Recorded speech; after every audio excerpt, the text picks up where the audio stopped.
Welcome, dear subscribers and curious listeners of my channel. For those who've landed here for the first time or who might have forgotten, here's a reminder. In this series, I uncover details that exist in the books but never made it into the films, even though they don't contradict them. In previous episodes, we figured out how Dudley got rid of his pig's tail, why Kreacher obeys Harry, how Aragog managed to raise a terrifying brood in the Forbidden Forest, and much more. Today, new mysteries await you. We'll discover what happened to Buckbeak, why wizards are not as all-powerful as they seem, what grim secret Stan Shunpike hides, how Hermione managed without the Time Turner, and finally, how Wormtail became the true cause of the Potters' deaths. Let's begin. Number 1. The Fate of the Fugitive. Buckbeak is one of those characters the films essentially forgot after Prisoner of Azkaban. The movie shows the hippogriff flying away with Sirius, but beyond that, viewers never learn his fate. In the books, however, we get a much fuller picture. Buckbeak settled with Sirius at Grimmauld Place. He lived in the former bedroom of Sirius's mother, and Sirius himself fed him, sometimes with dead rats, as he once mentioned to Harry and Hermione. After Sirius's death, the hippogriff, along with the rest of his estate, passed to Harry, but Harry, without hesitation, returned him to Hagrid. To protect his beloved creature from a death sentence for attacking Malfoy, Hagrid even gave him a new name, Witherwings. And in the final battle of Hogwarts, Buckbeak returned triumphantly. Alongside the Thestrals, he attacked giants, clawing at their eyes and helping the defenders of the castle. Thus, the hippogriff proved himself not just a side character, but a true warrior. Number 2. Limitations for wizards. Wizards may seem omnipotent, but the books make it clear. Magic does not solve everything. Some injuries are beyond repair. George Weasley's ear never grew back, and Lockhart's memory remained shattered.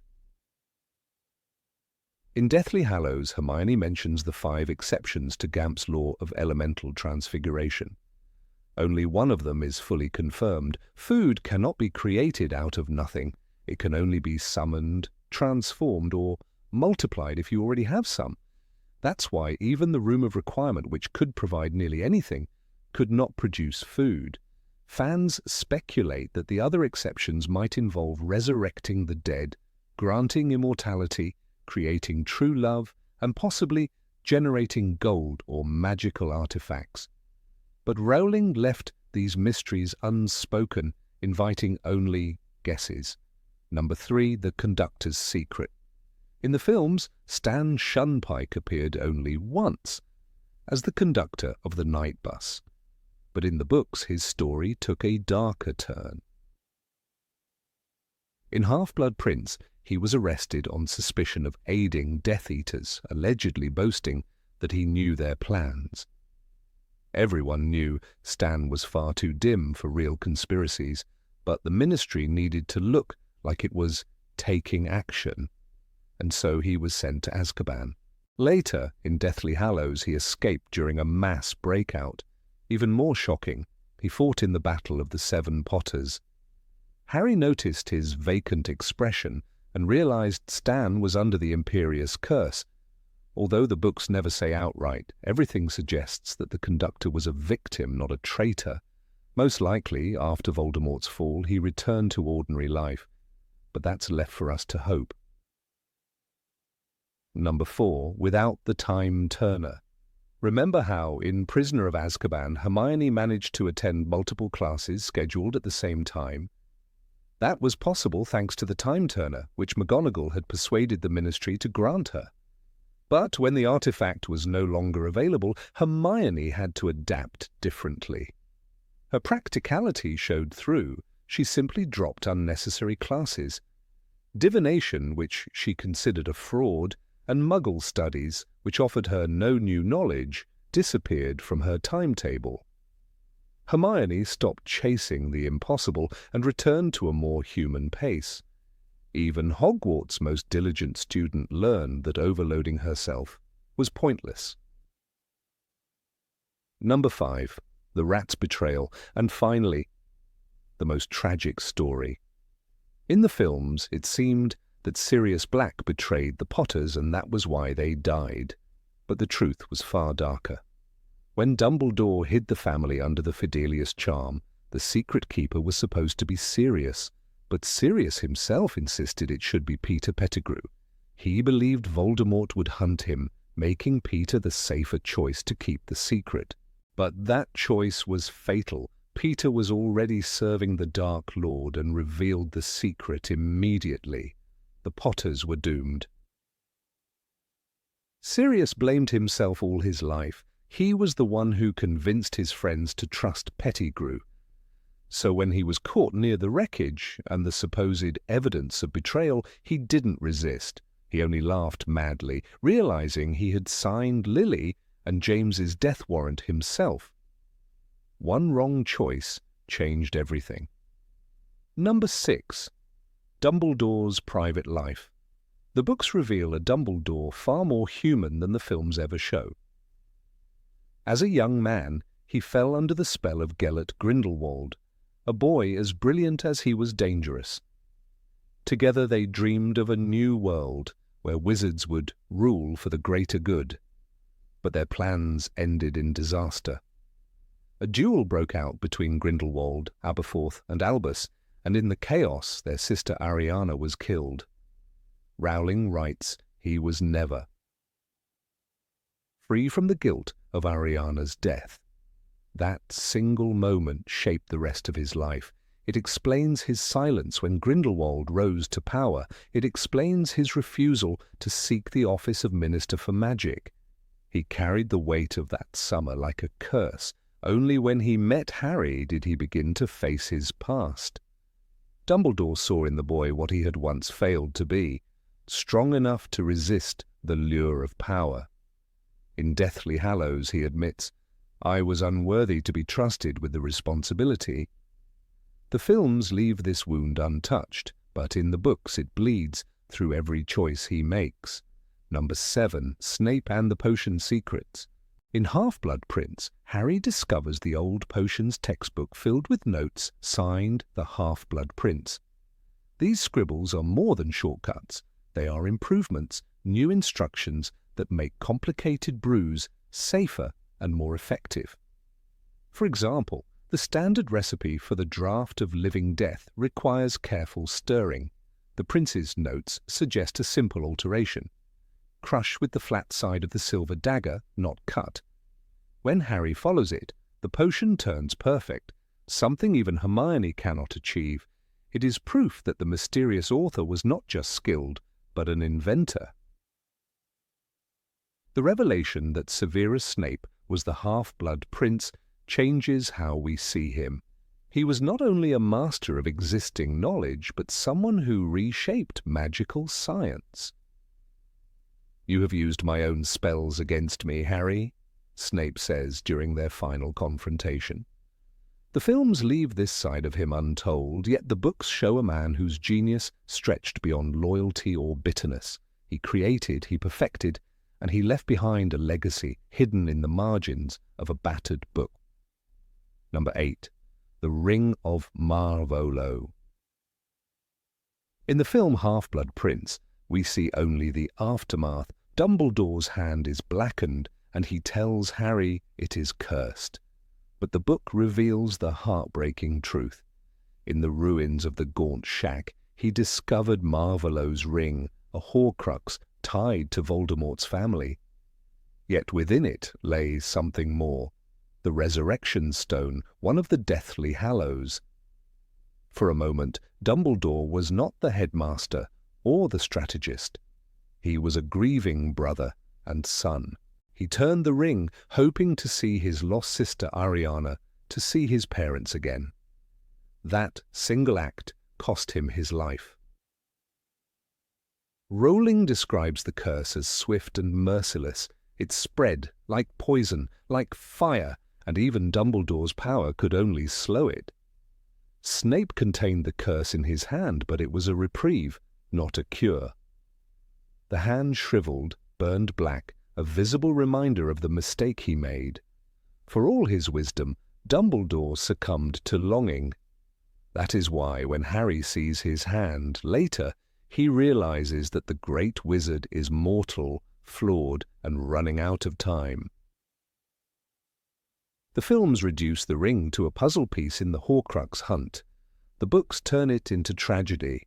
Dumbledore, who counselled others to resist temptation, could not resist his own. His failure makes him human. His suffering makes his guidance heavier.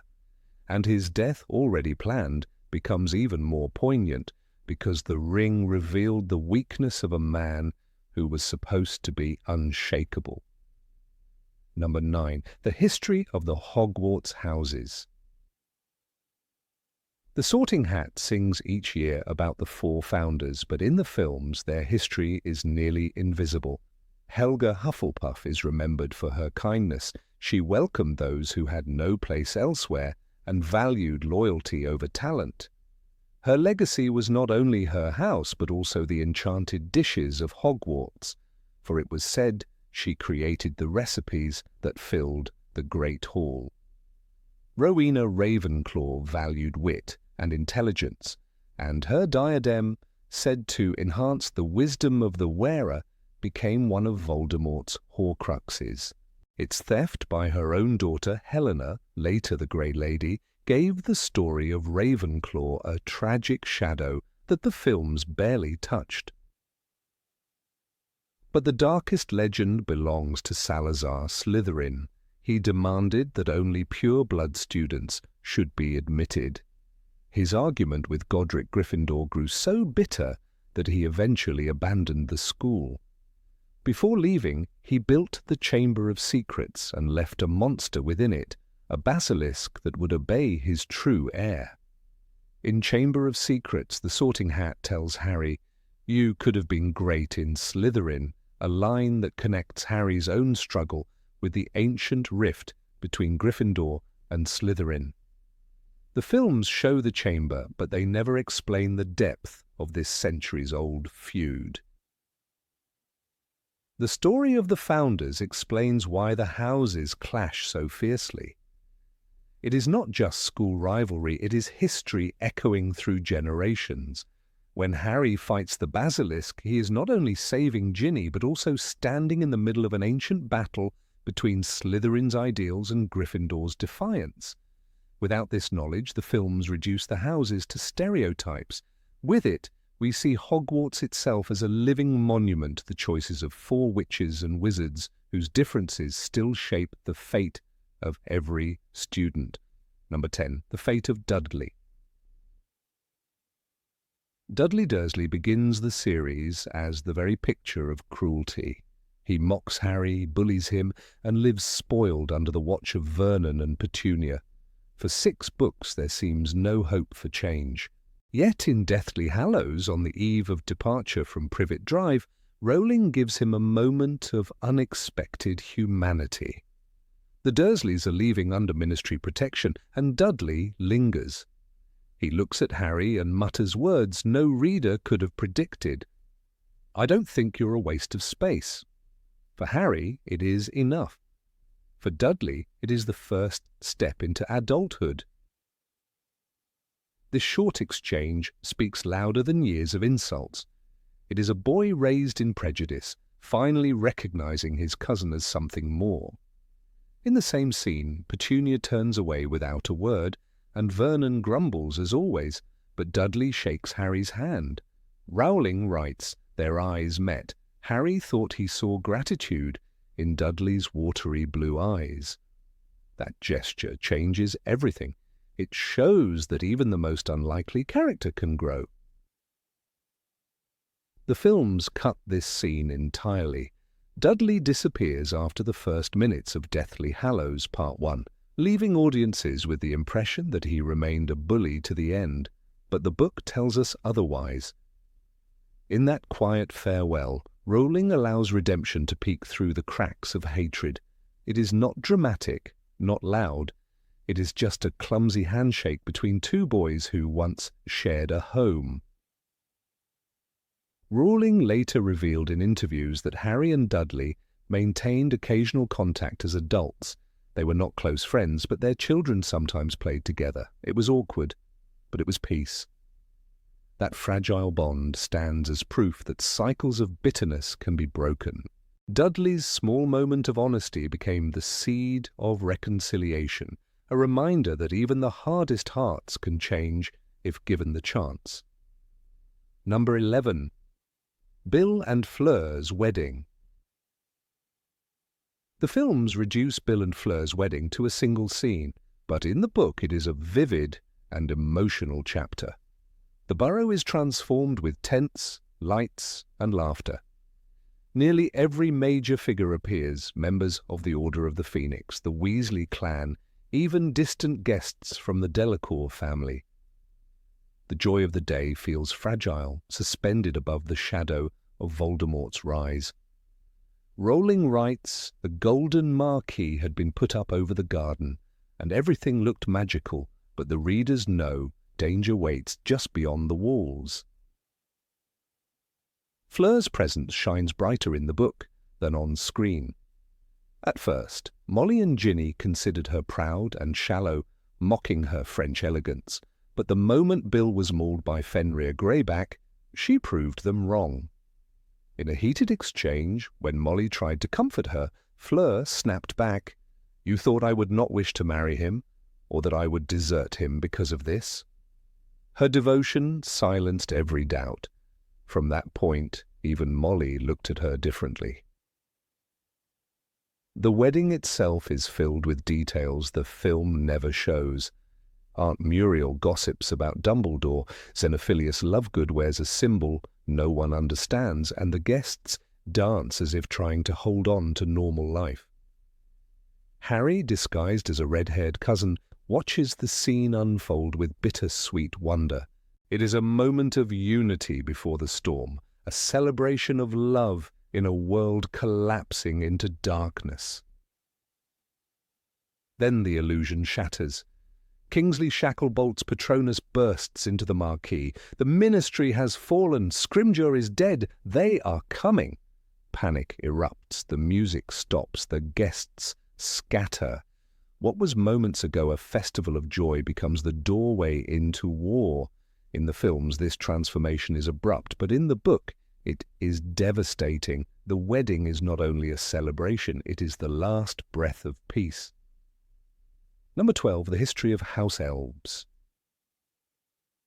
In the films, house elves appear only as side characters. Dobby brings comic relief and later sacrifice, while Kreacher is shown as bitter and hostile. Yet the books reveal something deeper. Elves are not simply servants, but an ancient race bound by their own form of magic. They do not need wands. Their loyalty to a master is more than enchantment. It is tradition, history, and fear. This truth changes how we see every scene with them. Kreacher's story is the clearest example. To the audience of the films, he looks like a grumpy creature who despises Sirius Black for no reason. But in the book, his behavior has roots in generations of servitude. He adored Walburga Black, Sirius's mother, and followed her orders even after her death. Master always hated the house he was born in, Rowling writes, and through Kreacher's eyes that hate was betrayal. His devotion to the old black family explains why he resented Sirius so fiercely. Harry learns this during his stay at number 12, Grimmauld Place. When Sirius insults the house and its traditions, Kreacher sees it as an attack on his very purpose.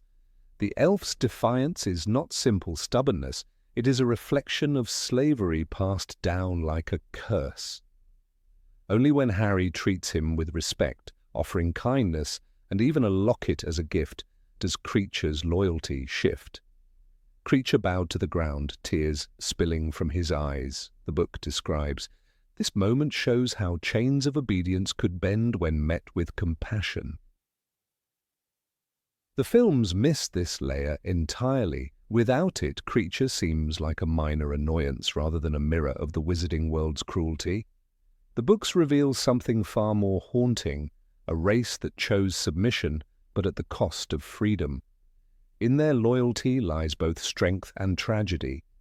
And in Creature's change of heart, Rowling whispers a quiet truth. Respect has more power than any spell. Number 13. Dudley and the Dementors. Of all the moments in the Harry Potter series that the films chose to condense or brush aside, few are as striking as the Dementor attack in Harry Potter and the Order of the Phoenix.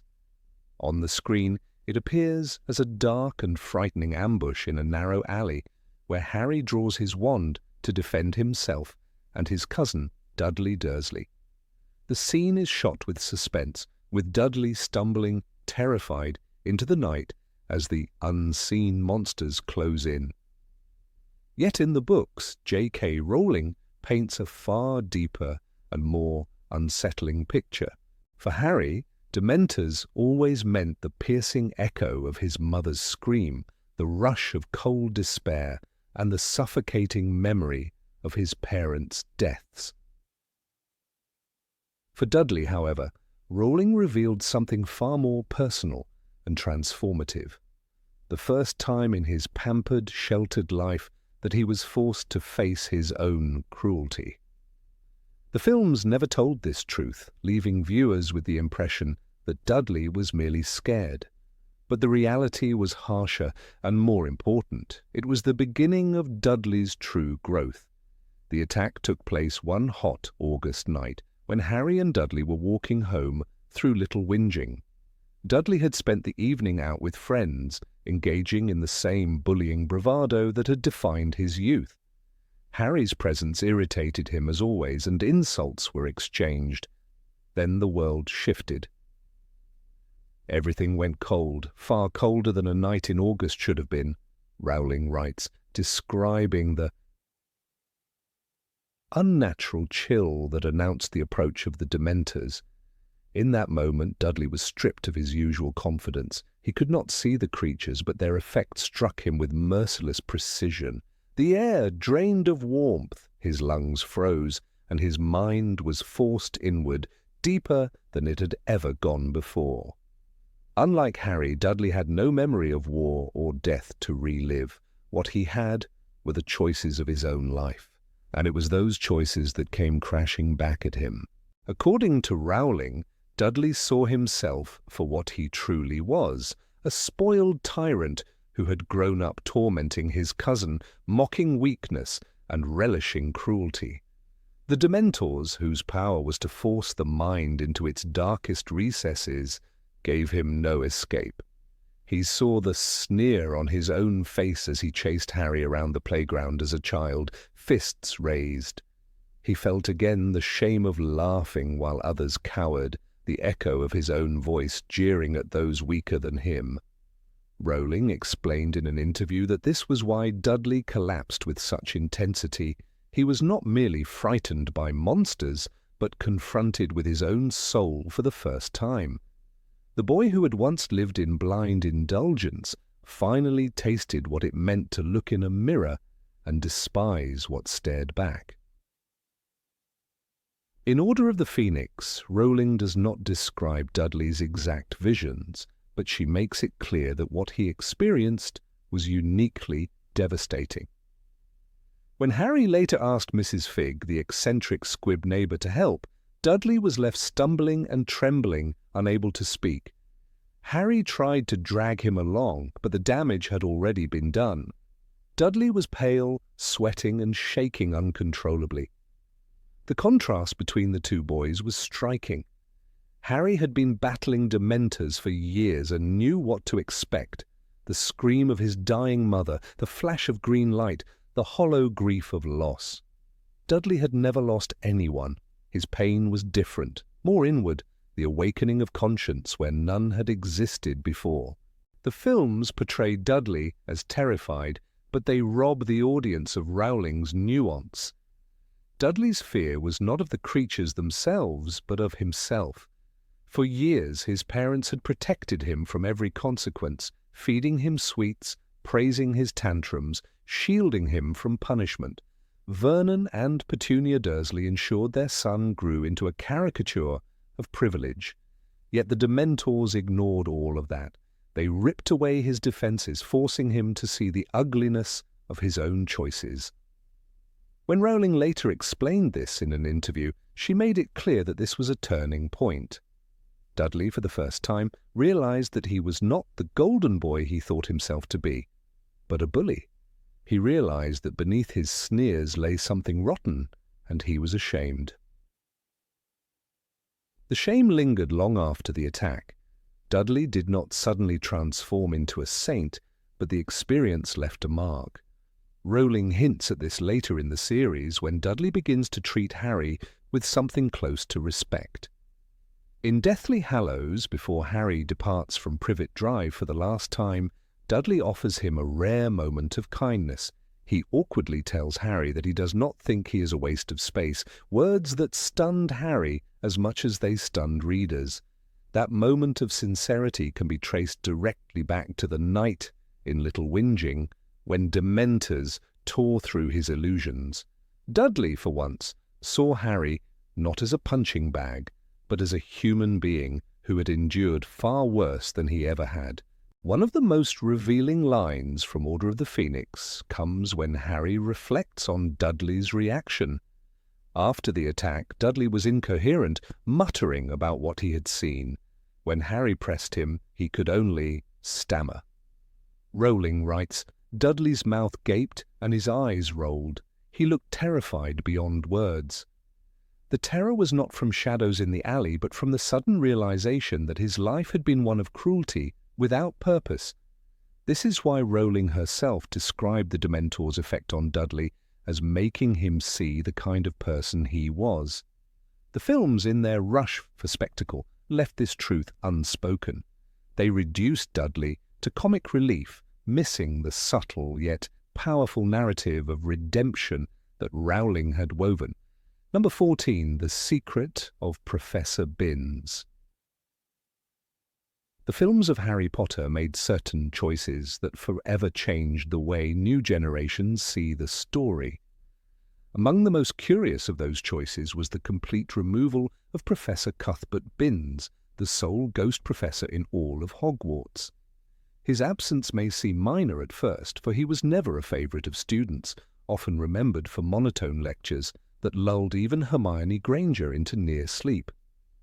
Yet his quiet presence in the books carries a symbolic weight, and his role in one of the most pivotal storylines, the mystery of the Chamber of Secrets, shows that his omission altered both atmosphere and depth. He is not simply a forgotten footnote.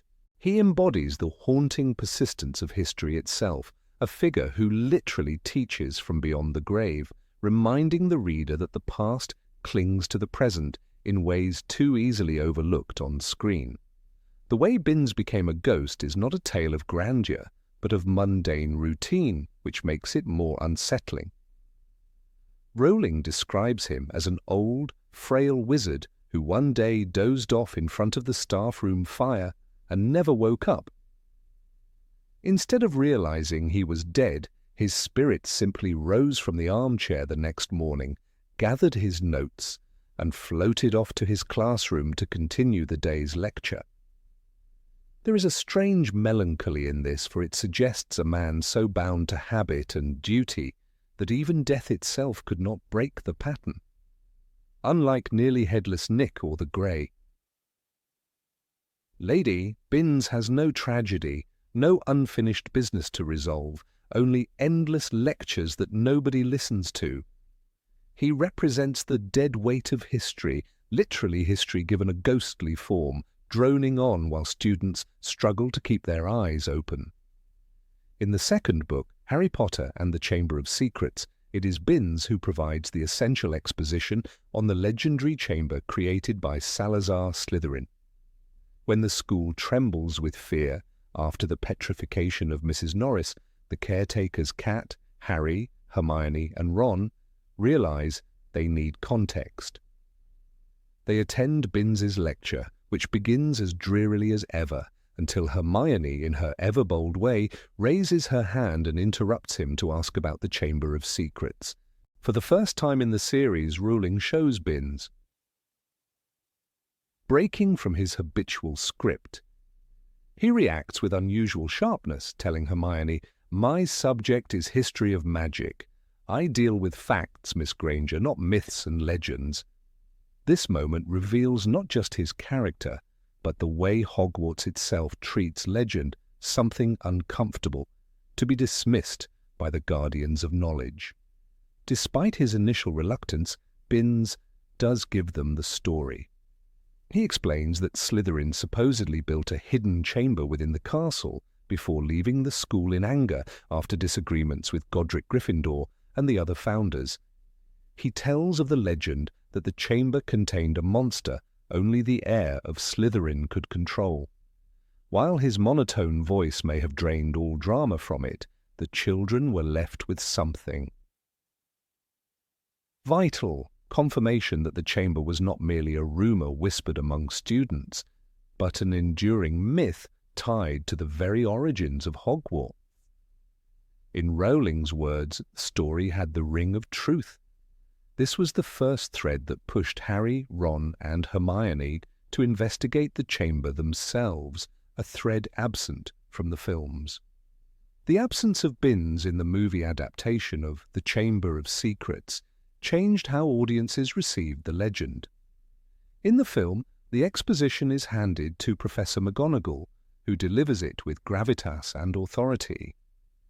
This version emphasizes the seriousness of the crisis but strips away the atmosphere of reluctant myth-breaking that Rowling created through Binns.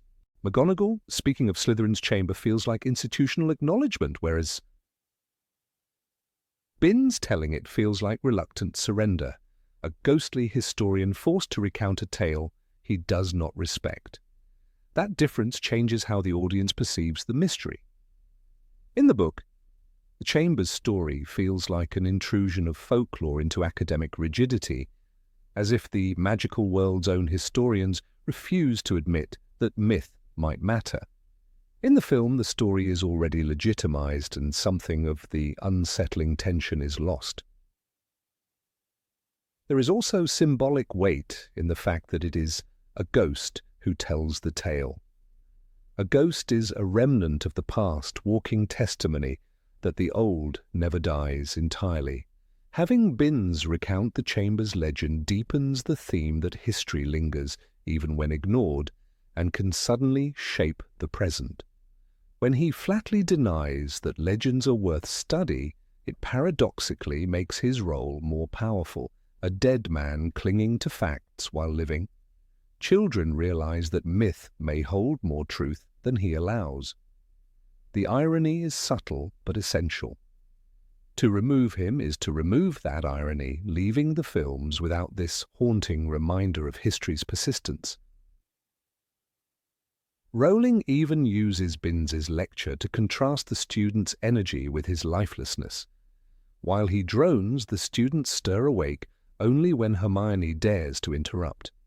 His lifeless delivery mirrors the stasis of tradition, while the trio's curiosity breathes vitality into the search for truth. This dynamic is entirely book-based. In the cinematic version, McGonagall's lesson is dramatic and grave, but it lacks that tension between the dead voice of history and the living pulse of curiosity. The absence may seem small, but it reshapes how the viewer feels about the chamber's discovery.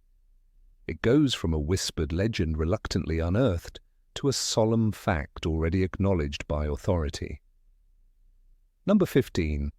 Goblins and the Secrets of Gringotts. The films about Harry Potter reduced goblins to little more than frowning tellers and stone-faced guards, as if their entire existence revolved around counting coins in the marble halls of Gringotts. Yet the books offer a very different picture, one that exposes a culture with its own rules, beliefs, and grievances that run deep through wizarding history. J.K. Rowling allows us glimpses into their world, not through large expositions, but through sharp details that show how differently goblins see ownership, justice, and loyalty. It is here, in the written story rather than on the screen, that the goblins emerge as more than mere set dressing. They appear as a proud civilization defined by both skill and tragedy. One of the most telling examples appears when Harry speaks with Griphook, the goblin who later becomes central to the infiltration of Gringotts in Harry Potter and the Deathly Hallows. Griphook reveals the fundamental divide between wizard and goblin thought. The wizards believe that buying an item makes it theirs forever, but goblins see things differently. A goblin's view is that ownership is not the same as possession. Griphook explains, "For goblins, what they create remains theirs, regardless of who wields it or where it resides. To them, selling something is closer to lending it. This worldview is crucial, for it means that any wizard who proudly claims eternal ownership over goblin craftsmanship is, in goblin eyes, little more than a thief." The best illustration of this cultural clash is the sword of Godric Gryffindor. Forged by goblin smiths from pure silver and imbued with basilisk venom, the sword is both unbreakable and self-cleansing. Wizards celebrate it as the legacy of one of the four founders, a treasured relic passed down through Hogwarts history. But to goblins, it can never belong to Hogwarts or even Gryffindor's heirs. "It was made by Ragnarok I, the goblins insist, and by their law, it should always return to them." This is not a matter of stubbornness, it is the core of their cultural logic. The books underline this conflict while the films avoid it entirely, presenting the sword only as a tool of destiny, without acknowledging the storm of resentment that surrounds it. This resentment is not unfounded. Goblins have long memories of exploitation and betrayal. Wizards, holding the upper hand politically and magically, have historically treated goblins as inferior, denying them wands and curtailing their freedoms. Yet goblins are far from powerless. Their mastery over metals, enchantments, and cursed weaponry makes them formidable. The text describes goblin-forged blades that absorb only what strengthens them, hence the sword of Gryffindor's ability to become deadlier after slaying the basilisk. These details, omitted from the films, show that goblins possess a brand of magic separate from human tradition, bound not to spells and incantations, but to craft and the endurance of metal itself. When Harry, Ron, and Hermione plan their desperate break-in at Gringotts, the significance of goblin distrust becomes unavoidable. Griphook agrees to help them, but only for the price of the sword of Gryffindor. This bargain is not greed, it is an assertion of rightful claim. The narrative makes this clear when Griphook insists, "The sword of Gryffindor is the property of the goblins. It was made by them, it belongs to them." His determination is not that of a minor character seeking reward, but of a representative of a whole people who have suffered centuries of humiliation. The films simplify this to a plot twist, but the book paints it as a profound clash of justice. The tragedy of goblins is sharpened by how consistently wizards dismiss their claims. To wizards, goblin beliefs are irrational and inconvenience to be ignored. Even kind-hearted figures like Bill Weasley, who has experience working with goblins, admits that he cannot fully bridge the gap in understanding. "They're not like wizards," he warns. "They have very different ideas of ownership and payment." This casual dismissal reveals the cultural arrogance of wizards who assume their system of property is universal truth. The films bypass this moral complexity, but the books ask us to question, who truly holds the moral high ground?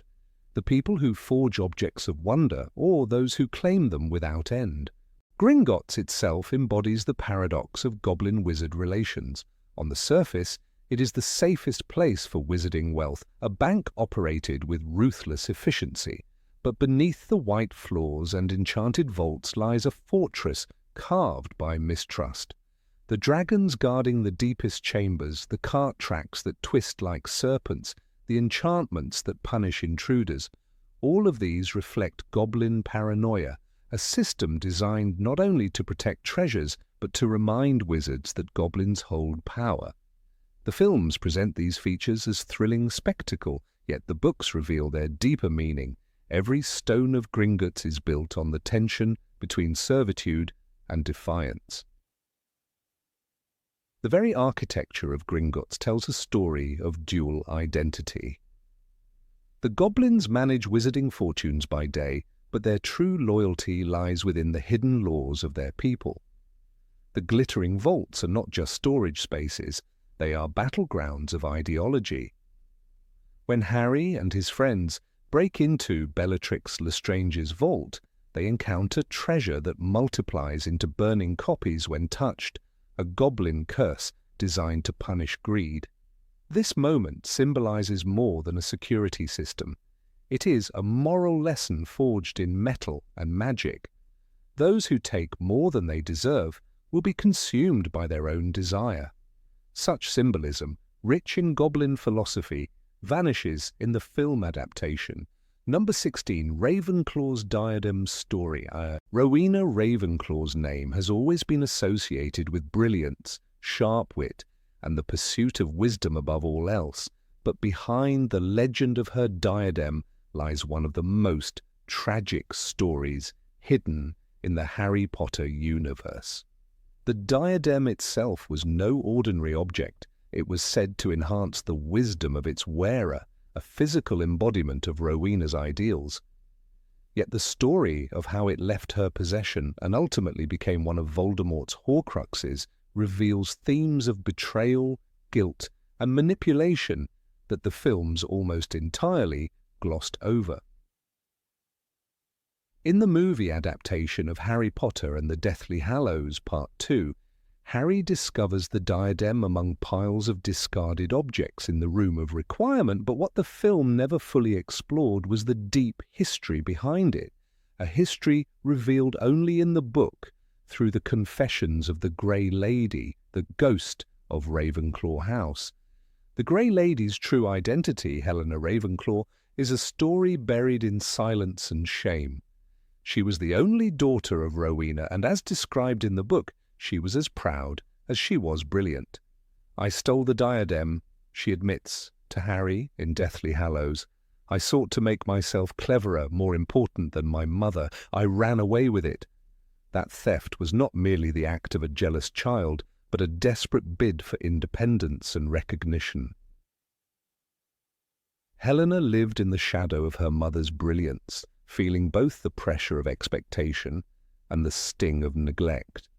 When she took the diadem, she believed she was claiming some part of her mother's legacy for herself. Instead, she doomed herself to a lifetime and an afterlife of regret.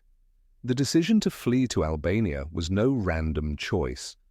The books never provide a detailed explanation for why Helena chose that distant land, but the symbolism of isolation is clear.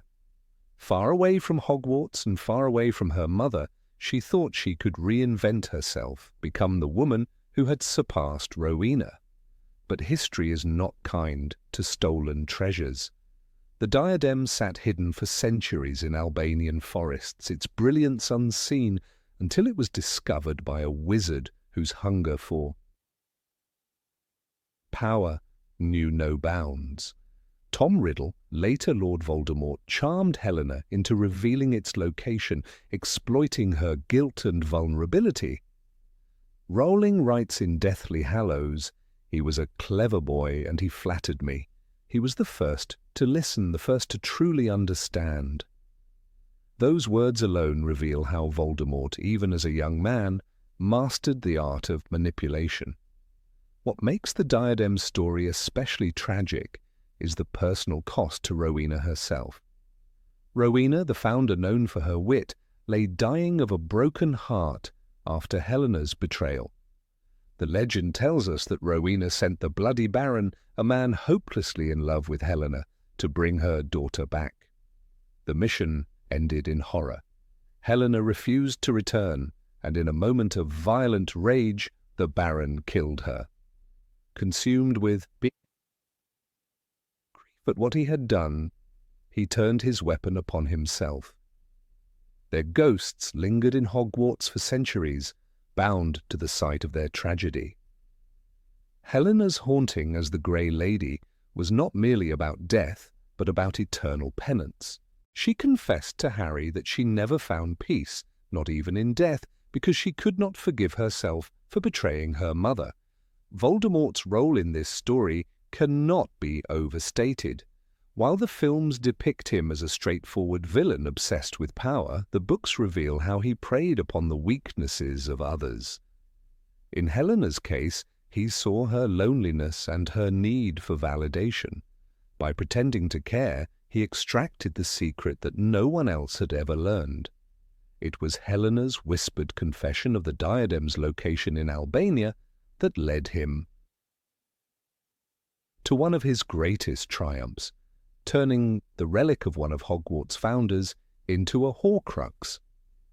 That act transformed an object of wisdom into an object of horror. The diadem, once crafted to inspire knowledge, became saturated with the darkest of magics, a container for a fragment of Voldemort's mutilated soul. The irony of the diadem's fate is almost unbearable. Created to grant clarity of thought, it became corrupted into something that clouded and consumed. Harry's discovery of it in the Room of Requirement, hidden among forgotten relics, underscores how even the most powerful treasures can lose their meaning when tainted by evil. Yet what the films fail to show is how Harry even knew where to look. It was Helena's story, her halting confession of theft and guilt, that gave him the final clue. Without that moment of trust between Harry and the Grey Lady, the battle against Voldemort might have ended differently. Her words, "He defiled it with his dark magic," guided Harry toward victory, even as they condemned her to relive her shame once more.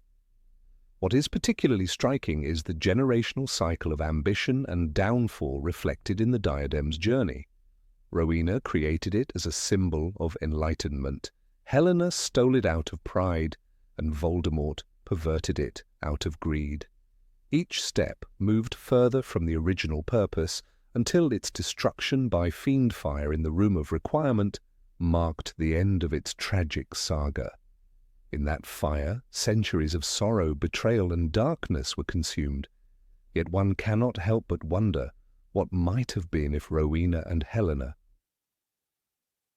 had reconciled, if Voldemort had never crossed Helena's path, or if the diadem had remained a relic of wisdom rather than a weapon of war. The Grey Lady's silence for centuries also reveals another layer to the story: shame as a prison. She never spoke of her crime to any student, not even to Dumbledore, until Harry approached her with genuine empathy. Harry, whose own life was marked by loss and forgiveness, became the one person Helena could confide in. This moment of connection demonstrates how the pursuit of truth often requires vulnerability. In that sense, Helena's story mirrors Harry's entire journey. Both carried burdens passed down from the past, and both had to face those truths in order to move forward. It was Helena's willingness to finally tell her story that unlocked the last piece of Voldemort's puzzle. Rowena's grief also lingers as an unspoken presence in this tale. She died soon after Helena's flight, never knowing that her daughter would also die young, murdered by the very man she had trusted. The diadem, therefore, is not just a symbol of intelligence, but of broken family bonds. It embodies a tragedy that shaped the very foundation of Hogwarts, though students rarely learn of it. The Sorting Hat speaks of Ravenclaw's quest for wit and learning, yet the house ghost is a constant reminder that even wisdom cannot protect one from betrayal or regret.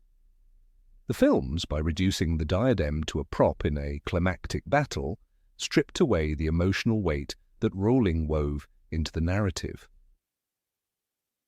Consider the contrast between how the book and the film treat Helena. In the movie, she appears briefly, pale and ethereal, and tells Harry just enough to point him in the right direction. But in the book, her confession is long, tortured, and deeply personal. Her words reveal centuries of suppressed pain. "I longed to make myself cleverer, more important than my mother. I ran away with it." That is not the voice of a mere ghost, but of a daughter whose ambition destroyed her family. The absence of this depth in the film diminishes the diadem's importance, making it seem like just another object on Harry's checklist rather than the culmination of a story spanning centuries. The tragedy of the Bloody Baron adds yet another layer. The film never touches this, but his story is inseparable from Helena's. He was a man destroyed by unrequited love, driven to murder the woman he adored. His eternal penance was to walk Hogwarts in chains, literally bound by the weight of his crime. Helena and the Baron, side by side in ghostly form, embody the consequences of unchecked pride and passion. Their presence in the castle is a silent reminder to every generation of students that history is written not just by triumphs, but also by mistakes. That dynamic is entirely lost in the films, which prefer spectacle over introspection. In many ways, Helena Ravenclaw's story is one of the most human in the entire series. She was not a hero or a villain, but a young woman crushed by the pressure of expectations and the hunger for recognition. Her theft of the diadem echoes the choices of many characters in Rowling's world, from Draco Malfoy's desperate need to prove himself to Severus Snape's fatal obsession with love and acceptance. The difference is that Helena's mistake cost her not only her life, but her eternity. As a ghost, she became both witness and guardian of the truth, waiting for someone worthy enough to ask and listen. That someone, ultimately, was Harry Potter. Voldemort's manipulation of Helena is perhaps the most chilling aspect of the story. He did not use curses or threats, but simple words, twisting her loneliness into a confession. This is a glimpse of Voldemort's true power, the ability to exploit the hidden weaknesses of others.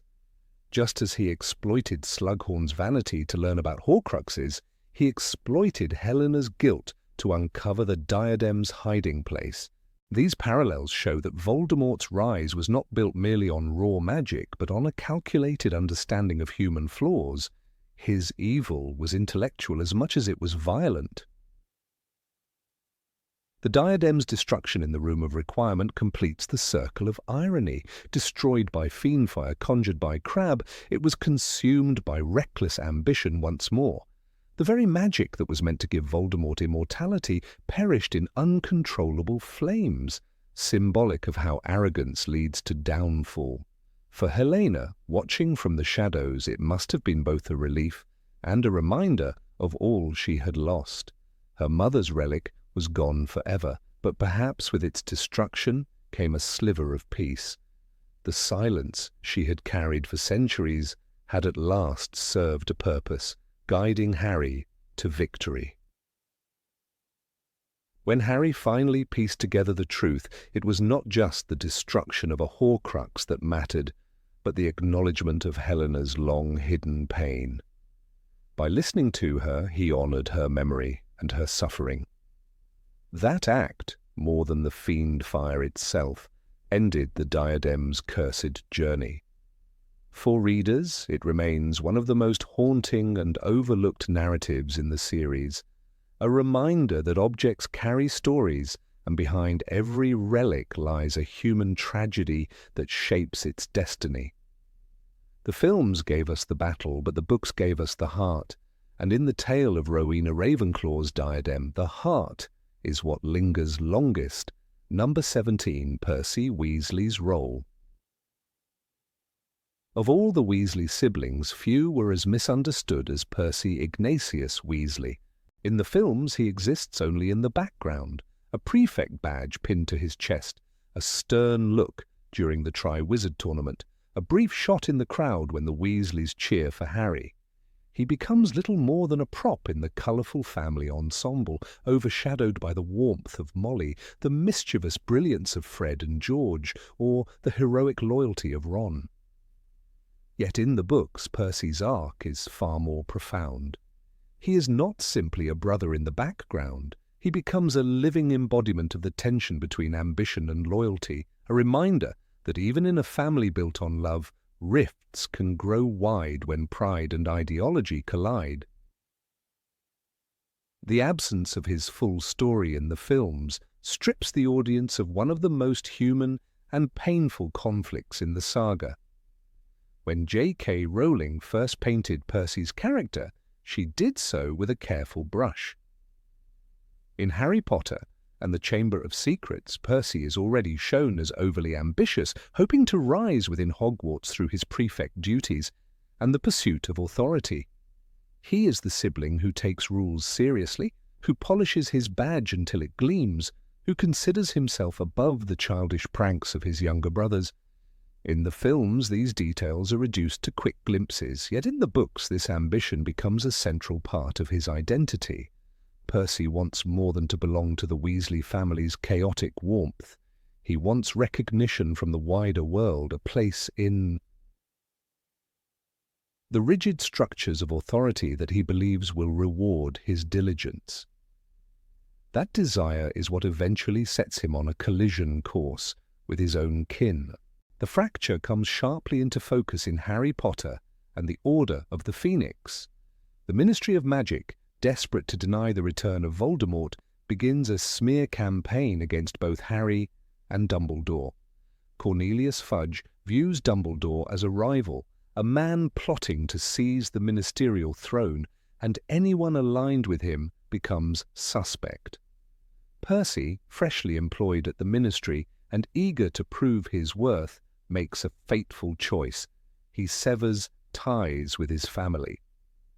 In one of the most cutting moments in the series, Percy writes a letter to Ron, warning him to distance himself from Harry and Dumbledore. He frames it as advice from a caring brother, but it drips with arrogance and betrayal. He calls Harry a liability and tells Ron that siding with Dumbledore will ruin his future. For the Weasley family, who have always stood united, this betrayal is devastating. Molly Weasley's reaction to Percy's decision is one of the most heartbreaking elements of this subplot. She clings to hope that her son will return, even setting aside Christmas presents for him in Order of the Phoenix, only to be crushed when he refuses.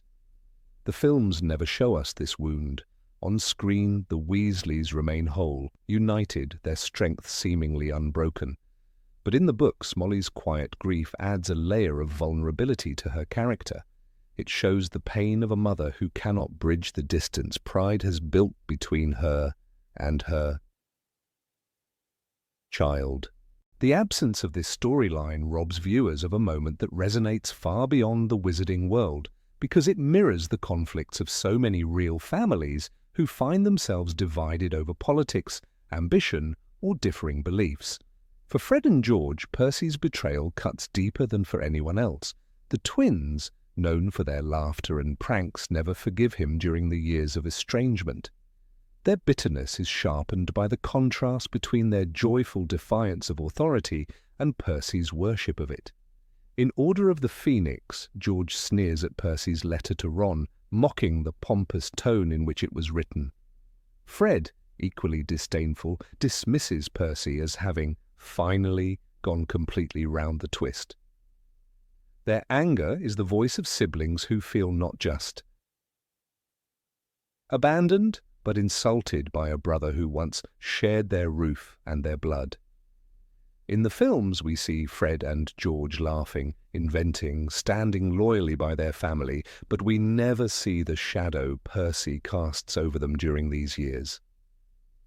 Percy's estrangement stretches into Harry Potter and the Half-Blood Prince. When Arthur is gravely injured by Nagini at the Department of Mysteries, the family gathers at St. Mungo's Hospital for magical maladies and injuries.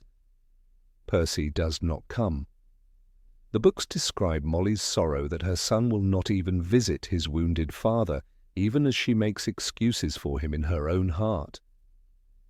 This absence is a cruel reminder of how far Percy has drifted, and it paints him not as evil, but as tragically misguided.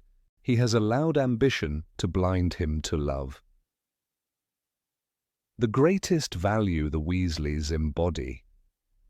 To exclude this scene in the films is to exclude one of the most emotionally powerful contrasts between personal ambition and familial devotion. By the time we reach Harry Potter and the Deathly Hallows, Percy has become an emblem of regret. In one of the most poignant moments of the series, he finally returns to his family during the Battle of Hogwarts. His reconciliation is sudden but profoundly moving. He declares that he was an idiot, and in that instant, the years of estrangement collapse under the urgency of war. The timing is cruelly ironic, for no sooner does he reconcile with his family than tragedy strikes. Percy fights side by side with his brothers, only for Fred to be killed in the battle. The loss is unbearable for Percy, who had only just rejoined his siblings. Rowling writes that Percy clung to Fred's body, refusing to release him, screaming in despair. That image is one of the most searing in the entire saga. The films, however, reduce Fred's death to a fleeting moment, erasing Percy's grief entirely. Without it, the tragedy feels less personal, less raw, and the audience is denied the depth of heartbreak Rowling intended. The quote that lingers in readers' minds comes from Percy's moment of humility. Percy was shaking his brother, and Ron was kneeling beside them, and Fred's eyes stared without seeing, the ghost of his last laugh still etched upon his face. It is a line that captures both the cruelty of fate and the fragility of reconciliation.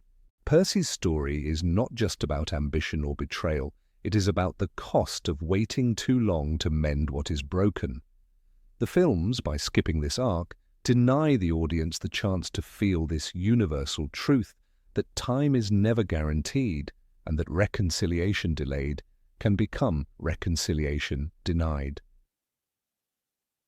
What makes Percy's arc so compelling is that it reflects the very themes Rowling wove throughout the series: family, loyalty, and the struggle between truth and authority.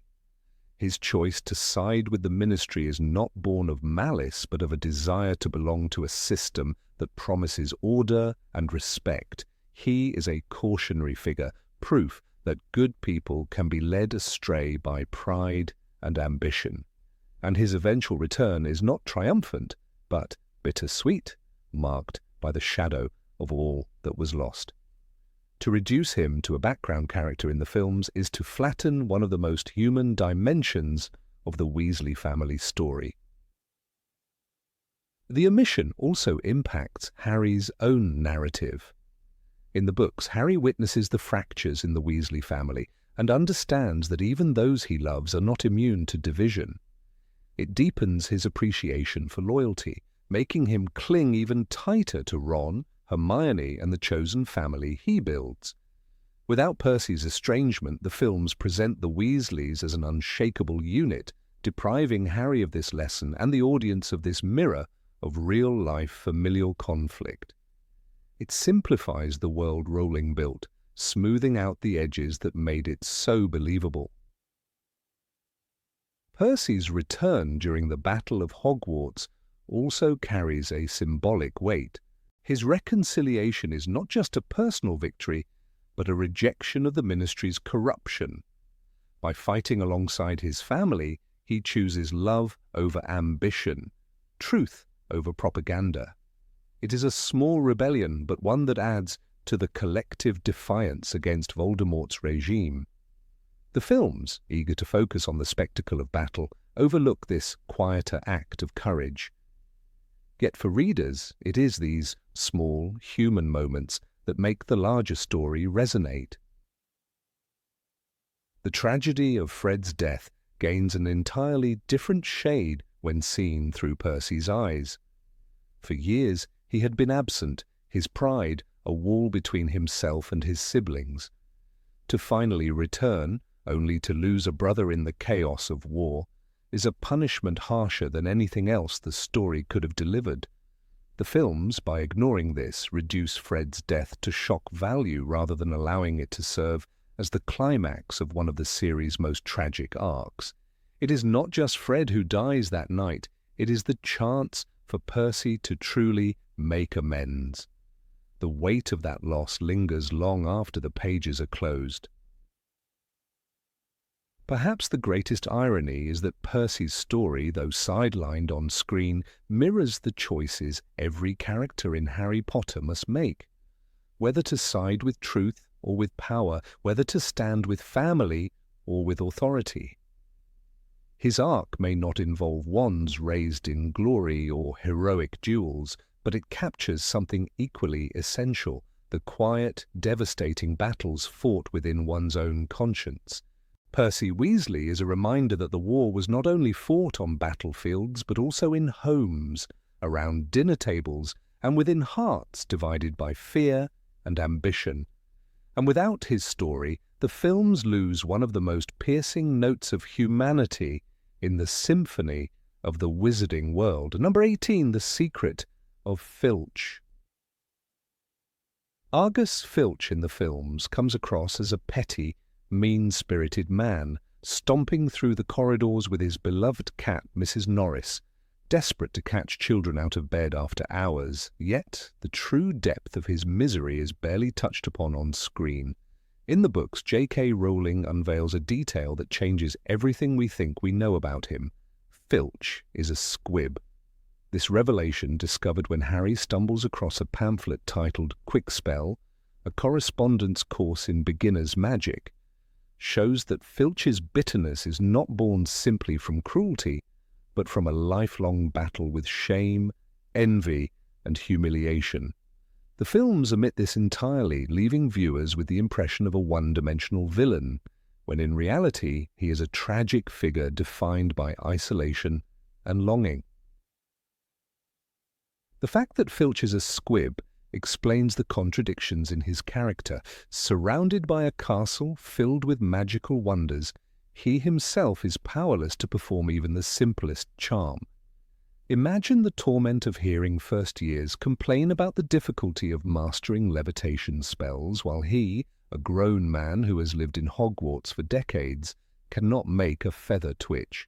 His whole life is one long confrontation with what he lacks. The Quick Spell brochure Harry finds is heartbreaking evidence of his desperation. He has clung to the faintest hope that perhaps there is a way for someone like him to unlock magic. Rowling writes that Harry saw the pamphlet lying on Filch's desk, brightly coloured and cheerful-looking, with encouraging lines like, "It's never too late to learn." This detail turns the character from a comic antagonist into a man trapped in a world that constantly reminds him of his failures. The cruelty Filch shows towards students now looks less like malice for its own sake and more like displaced frustration. When he gleefully proposes to string Harry up by his ankles in the dungeons or fantasizes about bringing back whipping as punishment, he is revealing how powerless he feels. He cannot wield a wand, so he attempts to wield authority. Every detention, every confiscation is a chance to remind himself that he still has some kind of power. It is his envy wrapped in rules. By punishing those who are naturally gifted with what he lacks, he can at least feel superior for a moment. The films show him snarling and chasing children, but without the knowledge of his squib status, the audience cannot understand the deep wound that drives him. Rowling paints Filch's living space as another subtle clue to his inner torment. His office, tucked away in the castle, is described as small, damp, and filled with filing cabinets full of records of student misbehavior. Yet amid the dust and punishments sits that single quick-spell booklet. It is not just paperwork and chains, it is a desperate attempt at self-improvement hidden among instruments of discipline. Harry's accidental discovery of it during his second year is a moment of revelation. Suddenly the grumpy caretaker's endless bitterness makes sense. He is not just cruel, he is a man who once believed he might learn magic, only to be mocked by the impossibility of his own hopes. The bitterness of being a squib carries a larger cultural weight in the wizarding world.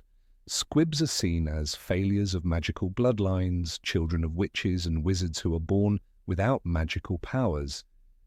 Unlike muggles, who have no connection to magic at all, squibs live in the shadow of what they should have been. Rowling emphasizes this through other examples, such as Arabella Figg, who lives quietly with her cats but remains part of the magical community despite her lack of powers. For Filch, however, living inside Hogwarts makes his condition unbearable. While Mrs. Figg found a place of usefulness in the Order of the Phoenix, Filch found only resentment. The castle itself became a prison of constant reminders. The envy Filch feels toward the students often comes out most sharply toward Harry and his friends. When he tries to catch them sneaking around at night, the reader senses more than just a caretaker doing his job. There is an undercurrent of resentment. These children, not yet even fully trained, can already do things he has only dreamed of. In Chamber of Secrets, after the disastrous incident with the water and the writing on the wall, Filch lashes out, declaring Harry guilty before any investigation. His fury is not only because his cat, Mrs. Norris, has been attacked, but also because he projects his own humiliation onto Harry, who has stumbled upon his quickspell secret. That mixture of anger and shame makes his reaction almost explosive. One of the most tragic aspects of Filch's story is that the films robbed him of the small dignity Rowling grants him. On the page, when Harry discovers the quickspell pamphlet, the boy recognizes instantly that he has uncovered something deeply private and embarrassing. He realizes it explains the man's bitterness. The reader is invited to feel a measure of sympathy for Filch, even pity. In the films, without this context, he remains a caricature, reduced to slapstick moments of chasing children and complaining about dirt. The secret of his squib identity is never spoken, and so his cruelty loses its tragic depth. What makes Filch especially haunting is that he is trapped in a liminal space. He is not part of the Muggle world, but he is not truly part of the wizarding one either. He serves wizards, but cannot be one. In that role, he becomes both indispensable and invisible. The students mock him, the teachers tolerate him, and only Mrs. Norris gives him true companionship. His cat is more than a pet. She is a mirror of his own vigilance, his need to prove he has a role to play in maintaining order. Together, they haunt the hallways, always on the lookout for mischief, because that is the one arena where he can exercise control. The quickspell moment also connects Filch's story to a broader theme in the Harry Potter saga, the longing for what one cannot have. Just as Voldemort craves immortality, Snape craves love and acceptance, and Dumbledore once craved power through the Deathly Hallows, Filch craves magic. But unlike the others, his craving is not grand or world-shattering. It is small, human, and profoundly sad. He does not want to conquer death or reshape the world. He just wants to cast a simple spell to be able to exist among his peers without shame. That yearning, constantly thwarted, twists him into the bitter man we see. It is worth recalling that Rowling shows us other examples of squibs being treated with kindness. Dumbledore himself once explained to Harry that squibs can have valuable roles in the magical world. Yet in Hogwarts, surrounded by the most gifted young witches and wizards, Filch becomes the embodiment of the outsider. His attempts at discipline are mocked, his authority is undercut by the sheer brilliance of those around him. Even Peeves the poltergeist singles him out for torment, recognizing that Filch is powerless to retaliate. In this, his existence becomes a cruel joke played by the castle itself. The film's failure to include this detail is a missed opportunity. Imagine how much richer his scenes would feel if the audience knew that behind every punishment lurked a man who once ordered a course titled Quick Spell, Beginner's Magic Made Easy. When he snarled at Harry for muddy footprints, or scolded students for breaking curfew, we could see not just an irritable man, but someone who has been denied the very thing he values most. His harshness would feel tinged with tragedy instead of slapstick. It is this hidden layer that makes the books infinitely more resonant. The bitterness of Filch's condition also mirrors the wizarding world's obsession with blood purity. Pure blood families view squibs as embarrassments, proof that their bloodline is not flawless. In this sense, Filch carries the weight of generational shame. Unlike a muggle-born like Hermione, who triumphs despite prejudice, Filch cannot fight back. His fate is sealed by biology. The small act of hiding a quickspell pamphlet in his office is therefore an act of rebellion against the limits of his birth. It is the gesture of a man unwilling to fully give up, even when the world tells him it is hopeless. The darkness in his fantasies of punishment may also be explained through this prism.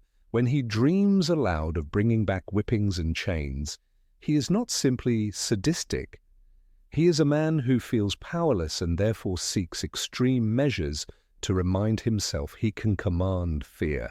He cannot inspire respect, so he settles for intimidation.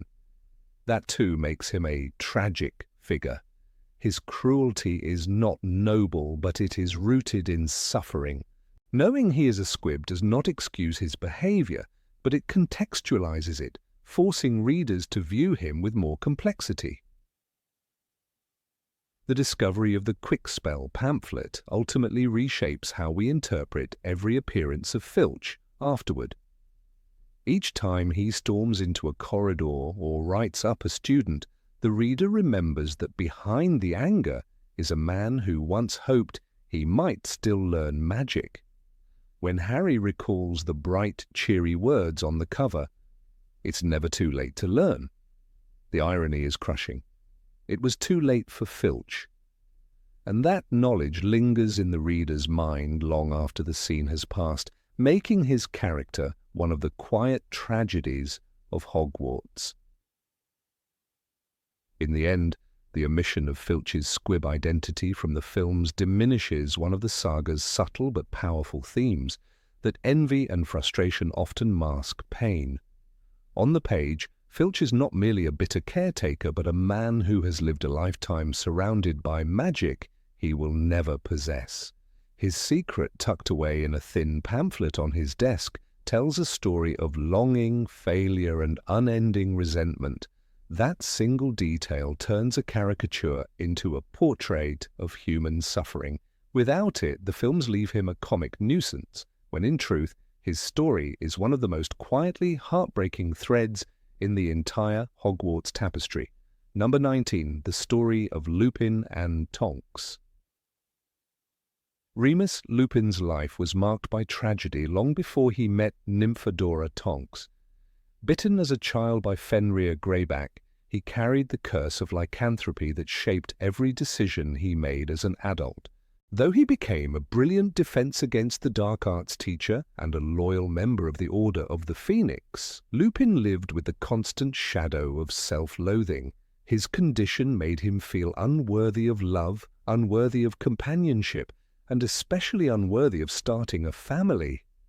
This burden set the stage for his most poignant relationship in the Harry Potter saga, a relationship the films barely touched upon, but which, in the books, was woven with heartbreak, sacrifice, and fleeting moments of joy. When Tonks appeared in the series, she was first introduced as a lively, clumsy, and optimistic young Aura. With her bubblegum-coloured hair and mischievous grin, she seemed the complete opposite of Lupin, who was calm, serious, and weary. Yet it was Tonks who saw beyond the scars, beyond the transformations, and into the man Lupin truly was. Her affection for him was met with hesitation and even rejection at first. In Harry Potter and the Half-Blood Prince, readers witness how deeply Lupin resists the idea of being loved by her, declaring to Harry, "You don't understand. I am too old for Tonks, too poor, too dangerous." It was not false modesty, but genuine fear that his curse would destroy her life. This inner conflict was left almost invisible in the films, where their relationship seems to appear out of nowhere, stripped of the emotional complexity that made it so compelling. Tonks's love, however, was unwavering. Even when Lupin tried to push her away, she remained loyal. Rowling shows us Tonks's despair when her Patronus, once a form of a playful jackrabbit, changed into the shape of a wolf. This transformation was symbolic and heartbreaking, a reflection of how much her feelings for Lupin consumed her. In the books, this subtle yet powerful image becomes one of the most striking representations of devotion, her very magic altered by her love.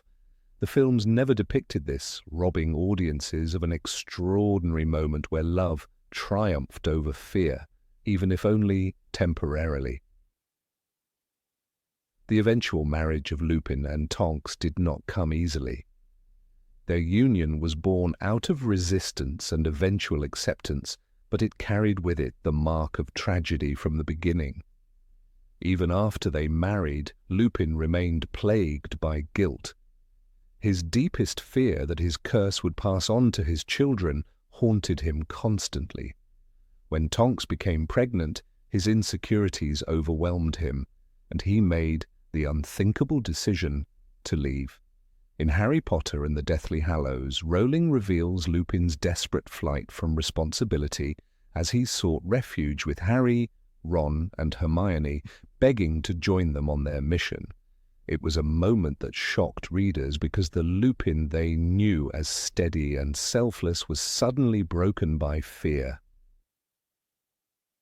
Harry's furious response, "You should have stayed with your wife and your unborn child," served as the turning point that forced Lupin to face himself. This confrontation is almost absent in the films, yet it is one of the defining emotional climaxes of his character. This tension revealed the depth of Lupin's humanity. He was not the flawless mentor figure often imagined. Instead, he was a man racked by self-doubt and trauma, capable of both weakness and redemption. His return to Tonks after Harry's rebuke was a triumph not of heroics on the battlefield, but of courage in the home. Accepting his role as a husband and father was the bravest act of all, for it meant confronting the shame and fear he had carried since childhood. Rowling never allowed us to forget that the most difficult battles are not always fought with wands, but within one's own soul. The birth of Teddy Lupin brought both hope and sorrow into the story. Unlike his father, Teddy was born free of lycanthropy, a miracle that seemed to redeem Lupin's greatest fear. The relief was profound, and Lupin's joy was evident when he visited Harry to share the news. He said with uncharacteristic lightness, "It's a boy. We've named him Ted, after Tonks's father." It was a moment of light breaking through the darkness, yet even this joy was bittersweet, for readers already sensed how fragile happiness was in those final days of the war. Teddy's arrival was the fulfillment of Lupin and Tonks's love, but also the cruel reminder that happiness in Rowling's world often came at the highest price.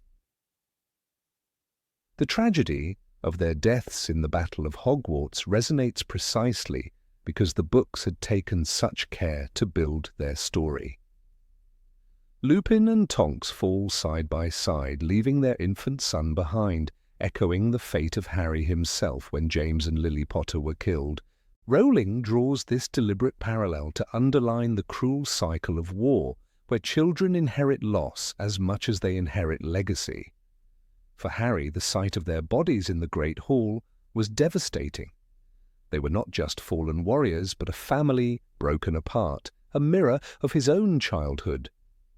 The films portray their deaths almost as an afterthought, with a single shot of their hands reaching for one another, leaving viewers with no real sense of who they were or what they sacrificed. The emotional depth of Lupin's story lies not only in his end, but in the choices that defined him along the way. His reluctance to marry, his flight from Tonks during her pregnancy, and his eventual acceptance of fatherhood show a character arc that is rarely given to secondary figures.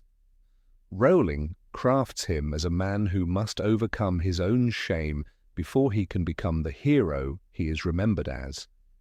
In many ways, Lupin's story is the most human of all. He is not destined by prophecy like Harry, nor consumed by ambition like Voldemort. He is a man fighting himself, and in the end he wins, though the victory is brief. Tonks, too, deserves recognition for her role in this story. In the films, she is little more than comic relief, her vibrant personality dulled into a background presence. But in the books, she embodies loyalty, persistence, and quiet bravery. Her love for Lupin is not blind infatuation, but a steadfast commitment to seeing the man beyond the monster. By changing her Patronus into a wolf, by standing with him when he doubted himself, and by fighting until her last breath, Tonks becomes one of the unsung heroines of the series. Her tragedy lies in the fact that her story was never fully told to film audiences who never saw the layers of devotion and sacrifice she carried. One of the most heartbreaking aspects of their story is how it circles back to Harry. Just as he was left orphaned, so too was Teddy Lupin. But Rowling makes one crucial change. Teddy is not left entirely alone. His grandmother, Andromeda Tonks, and his godfather, Harry Potter, remain to care for him. This difference is important because it symbolizes progress. The cycle of loss continues, but the cycle of neglect does not. Teddy will grow up knowing love, surrounded by people who remember his parents not as martyrs, but as human beings. This detail was lost in the films, leaving only the sense of two nameless casualties in the war. In later years, Rowling revealed that Teddy grew up close to Harry's family, often visiting the Potters and becoming like an older brother to James, Albus, and Lily. This epilogue of love and continuity adds a sense of redemption to Lupin and Tonks' sacrifice. They may have died, but their son lived in a world shaped by their choices, carrying their memory not as a burden, but as a legacy. The contrast with Harry's own childhood is deliberate and poignant. Where Harry was left with the cold indifference of the Dursleys, Teddy was left with warmth and remembrance. Lupin's story, when fully told, challenges the notion of what it means to be a hero. His battle was never just with Death Eaters, but with his own belief that he was unworthy of happiness. Tonks' story challenges the idea of love as something easy or fleeting. Hers was a love that endured rejection, shame, and the certainty of danger. Together their story becomes one of the most tragic romances in the wizarding world, one that deserved far more attention on screen. The films gave us glimpses, but the books gave us the full measure of their humanity, and it is in those pages that their love and sacrifice truly live. The omission of their full arc from the films leaves a gap in the emotional fabric of the story. While cinema often trims subplots for time, in this case the sacrifice was too great. By reducing Lupin and Tonks to background characters, the films stripped away a parallel narrative that mirrored Harry's own journey. Their story deepened the themes of love, fear, and legacy that defined the series. Without it, viewers lost the chance to see how the fight against Voldemort was not just about defeating a tyrant, but about confronting the demons within, the doubts that make us human. For readers who know the books, the memory of Lupin and Tonks lingers long after the final page. They are not just names on a casualty list, but symbols of resilience, flawed humanity, and love that defies despair. Their absence in the films is not just a missing subplot, but a missed opportunity to remind us that the true cost of war lies not only in victory or defeat, but in the lives altered and the families broken along the way. The story of Remus Lupin and Nymphadora Tonks is a story of love tested by fear, and it remains one of the most haunting silences in the cinematic adaptation of Harry Potter. Number 20, Professor Slughorn's Burden. In Harry Potter and the Half-Blood Prince, the character of Professor Horace Slughorn seems on the surface to be little more than an eccentric old teacher with a fondness for desserts, famous connections and talented students. In the film adaptation, this image is kept largely intact, leaving the impression that Slughorn is a humorous side character, perhaps a useful ally to Dumbledore but nothing more. Yet in the pages of J.K. Rowling's novel, the truth is far more disturbing and tragic. Beneath the jovial smile and the obsession with collecting gifted witches and wizards lies a man haunted by one fatal mistake. He was the one who gave Tom Riddle, later Lord Voldemort, the key knowledge that allowed him to split his soul and become immortal. The weight of this guilt is enormous, and it shapes every decision Slughorn makes in the years that follow. The book makes it unmistakably clear that Slughorn's reluctance to reveal his true memory to Dumbledore and Harry is not about pride or secrecy for its own sake. It is about shame. He knows that he, even if unintentionally, planted the seed of the darkest magic in history into the mind of the most dangerous wizard the world would ever know. In the film, this complexity is hidden behind short moments of hesitation, but the novel shows the full depth of the internal battle that raged within him. Rowling paints him not as a cowardly buffoon, but as a deeply human character, crushed under the realization of what his words had unleashed. Slughorn's confession is not simply a memory about a conversation. It is the single most important piece of evidence in the war against Voldemort. When Tom Riddle, still a handsome and ambitious student, approached his teacher in the office of the potions master, he asked a question that should have sounded strange but harmless. Could one create multiple Horcruxes? Slughorn, charmed by the boy's intelligence and charisma, allowed the conversation to go further than it ever should have.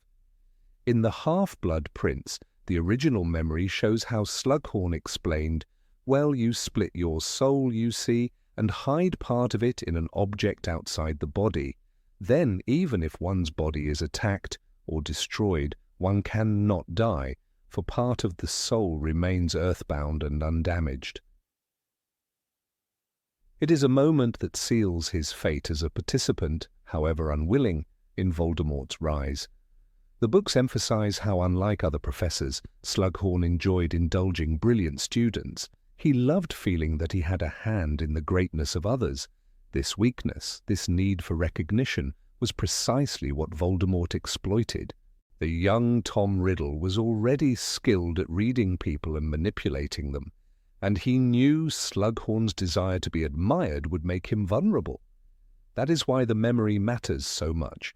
It is not only the technical detail of Horcruxes that it reveals, but also a warning about how Voldemort preyed upon vanity and weakness to achieve his goals. Rowling also underscores the torment that followed Slughorn for decades. He did not leave Hogwarts during Voldemort's first rise to power merely out of caution or cowardice. He left because he could not bear to look into the faces of students and know he had played a role in unleashing the terror that stalked their families. His comfortable retirement, filled with crystallized pineapple and correspondence with famous former pupils, was in fact a desperate attempt to drown out the voices of regret.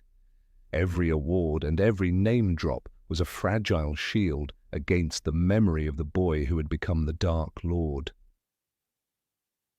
In contrast, the film version of The Half-Blood Prince reduces this inner struggle to a faint suggestion. We see Slughorn refuse to hand over the memory to Harry until he is emotionally cornered, but we never truly understand the depths of his shame. The book, however, describes Harry's experience of retrieving the unaltered memory after finally convincing Slughorn to let go of it. The tone is haunting. Harry realizes that without this piece of the puzzle, Dumbledore could never have proven how Voldemort had tied his immortality to hidden objects. Without it, the search for Horcruxes would have been blind, and Voldemort would likely have triumphed. Slughorn's role is not comedic then, but pivotal. He is not simply another teacher who happens to be in the right place at the right time. He is a man whose past error nearly doomed the world and whose eventual honesty made victory possible. In many ways, he represents one of Rowling's recurring themes, the idea that people can be deeply flawed, yet still find redemption through courage and truth. When he finally hands Harry the real memory, it is not an act of weakness, but an act of extraordinary bravery. To face one's own guilt, to admit to having helped Voldemort, is to confront the darkest part of his life. The structure of the novel shows how carefully Rowling builds the suspense around this moment. For most of the story, Harry struggles to get close to Slughorn, using Felix Felicis and every ounce of persuasion he can summon. The reader too feels the tension, aware that this old professor is hiding something of monumental significance.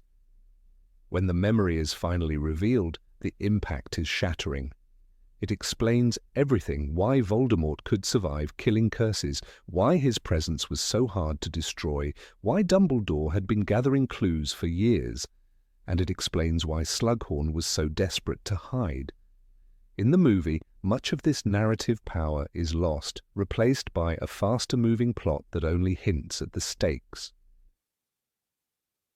One of the most striking aspects of this story is how it forces us to rethink our judgment of Slughorn. At first glance, he seems shallow, more interested in pudding and prestigious names than in courage or sacrifice. Yet when we see him through the lens of his memory, he becomes a tragic figure. He is not malicious, not cruel, not aligned with the Death Eaters. He is, instead, a mirror to the ordinary person who makes one terrible mistake and must live with its consequences. His weakness was vanity, and his punishment was decades of guilt. This makes his final stand in the Battle of Hogwarts even more meaningful. In the book, Slughorn is among the professors who defend the castle, fighting against Voldemort's forces.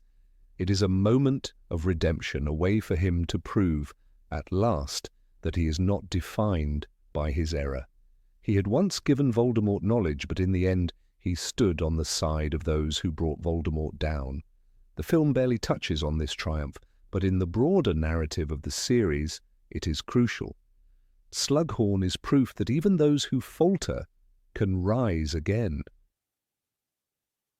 The quote that best captures Slughorn's torment comes from his altered memory, where he tries to erase the most damning parts of his conversation with Tom Riddle.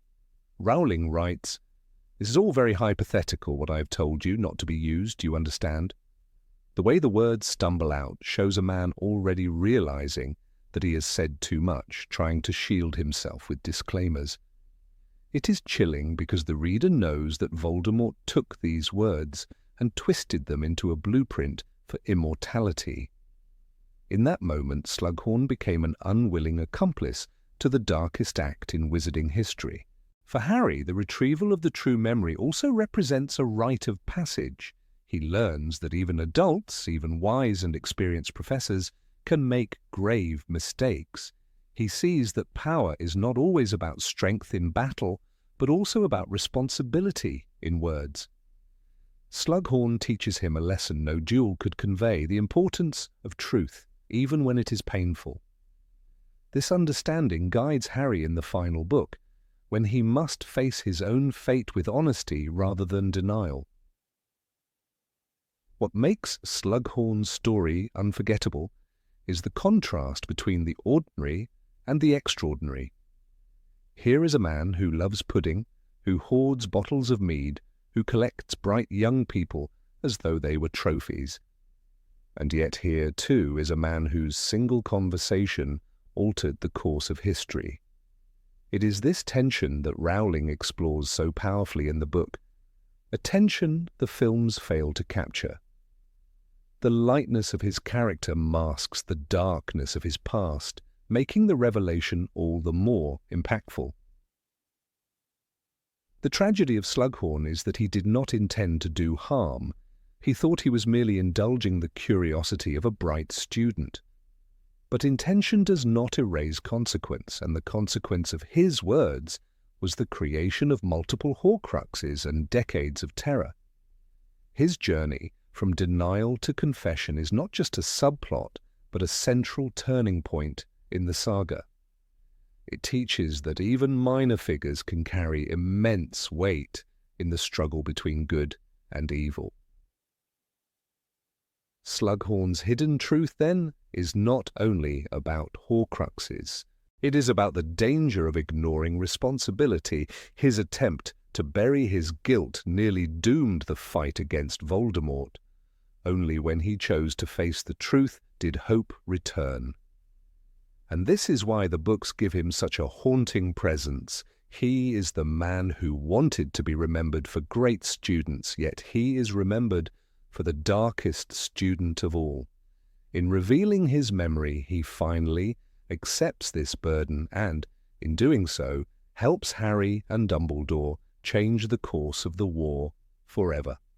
Number 21. The Tragedy of the Gaunt Family. Marvolo Gaunt's story is one of the most hauntingly overlooked aspects of the Harry Potter universe, and its absence from the films leaves a gaping hole in the understanding of Voldemort's origins.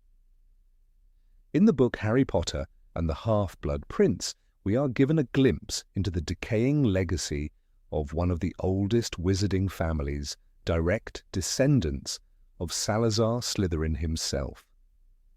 Yet the Gaunts lived in complete squalor, huddled in a ramshackle hut near the village of Little Hangleton, despised and feared by the local muggles.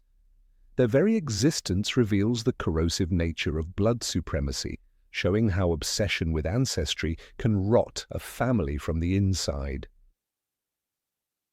Marvolo Gaunt, the patriarch, embodies this decay, violent, bitter, and blind to the ruin around him, clutching at the relics of a glorious past that had long since turned to dust. The films briefly show us the Gaunt shack, but without context, it appears as little more than a gloomy ruin.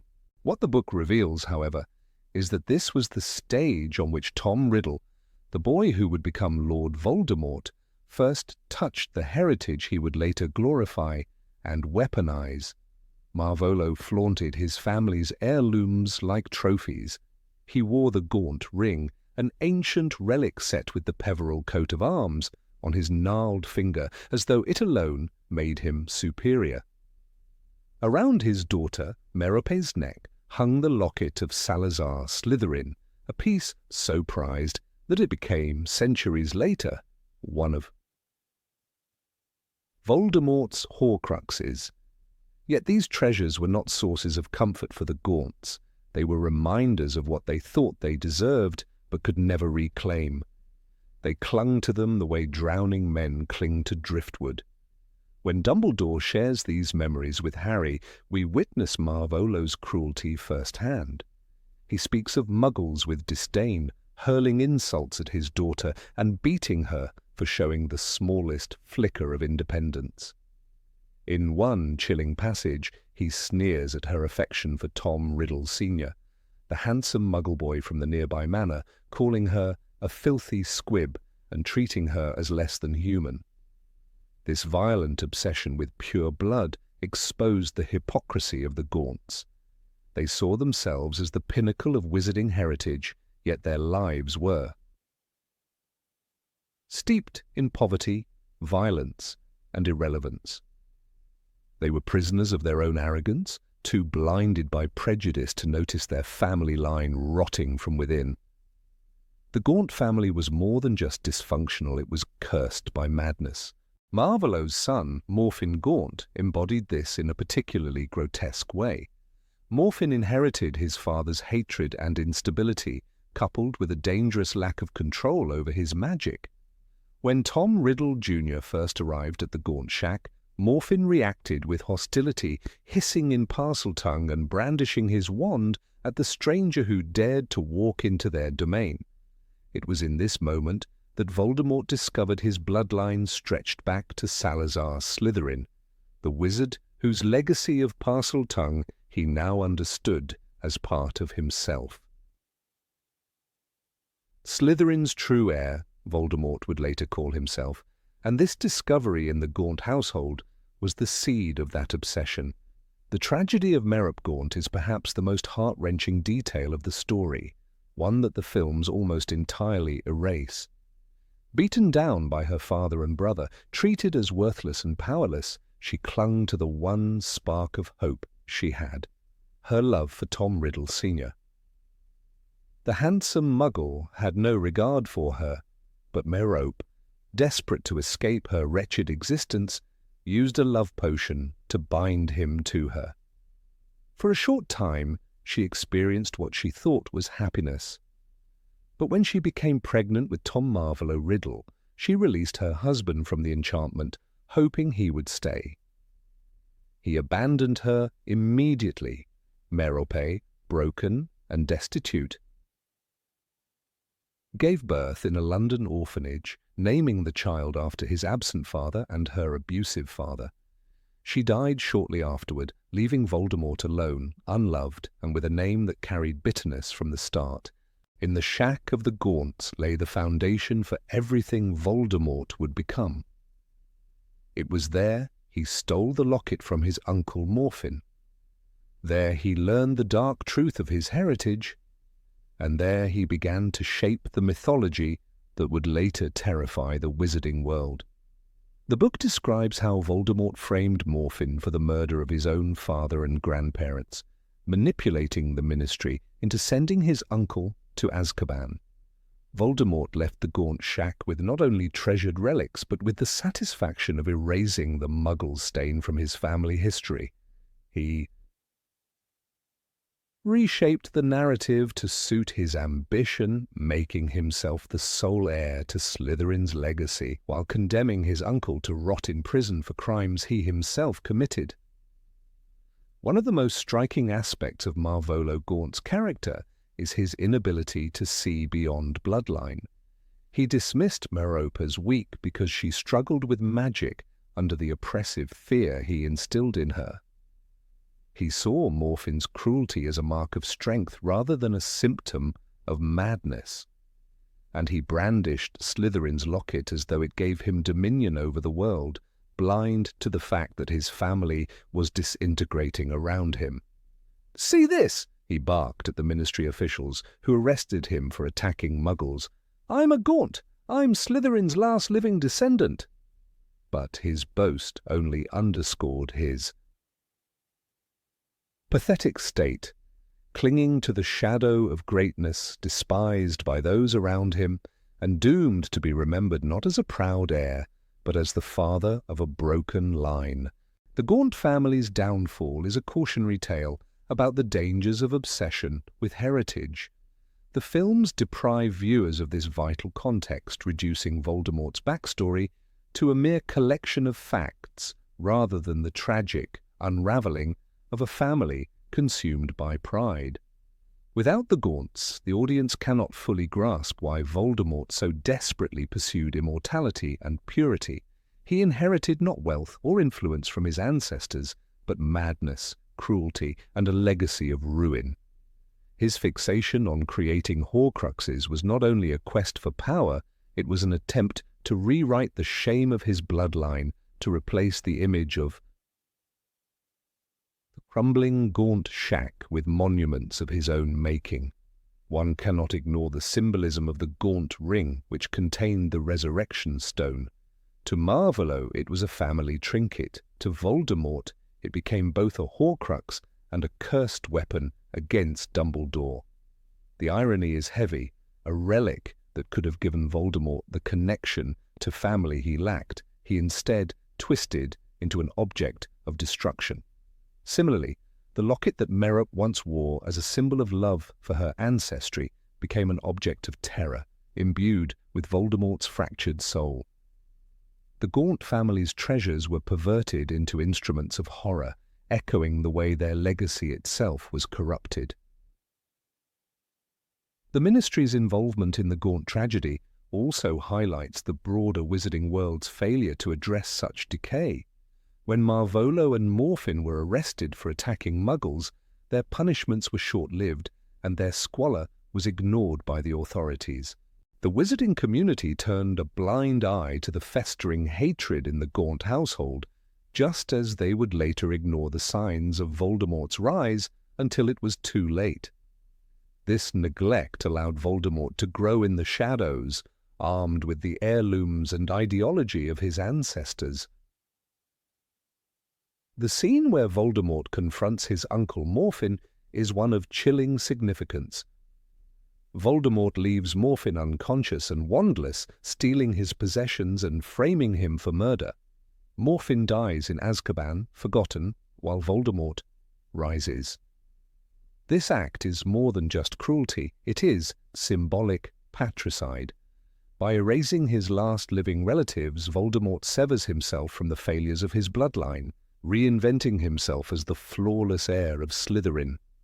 The Gaunts vanish from history, their hut collapsing into ruin, while Voldemort becomes the face of terror.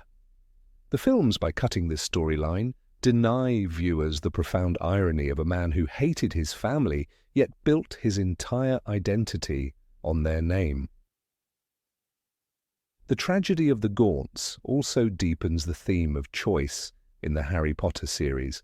Harry, too, learns that he is descended from powerful wizarding families through the Potters and the Peverils. But Harry never clings to heritage as a measure of worth. Instead, he defines himself through loyalty, bravery, and compassion. Voldemort, by contrast, takes the lesson of the Gaunts to its darkest extreme, believing that lineage alone grants superiority. The juxtaposition of their choices is sharper when the full story of the Gaunts is known, emphasizing that greatness comes not from ancestry, but from character. Marvolo Gaunt's downfall is not simply a subplot, it is the poisoned root from which Voldemort grew. The films reduce this to a shadow, leaving out the violence, the madness, and the despair that shaped Voldemort's worldview. By excising this history, they strip away much of the depth behind his obsession with blood purity. The books remind us that Voldemort was not born in a vacuum. He was born into a collapsing dynasty raised amid hatred and decay, and shaped by the bitter relics of a family that once claimed greatness. The Gaunts are a mirror of what happens when pride consumes a legacy, and their absence from the films diminishes the full weight of Voldemort's story. It is in the quiet ruin of the Gaunt shack that we see the true horror of Voldemort's inheritance. Not wealth, not wisdom, not love, but the hollow shell of a family eaten alive by their own arrogance. Their treasures became Horcruxes, their names were forgotten, and their bloodline ended in ashes. Voldemort rose from those ashes, carrying with him the madness of Marvolo, the cruelty of Morphin, and the despair of Merope. The films showed us the villain.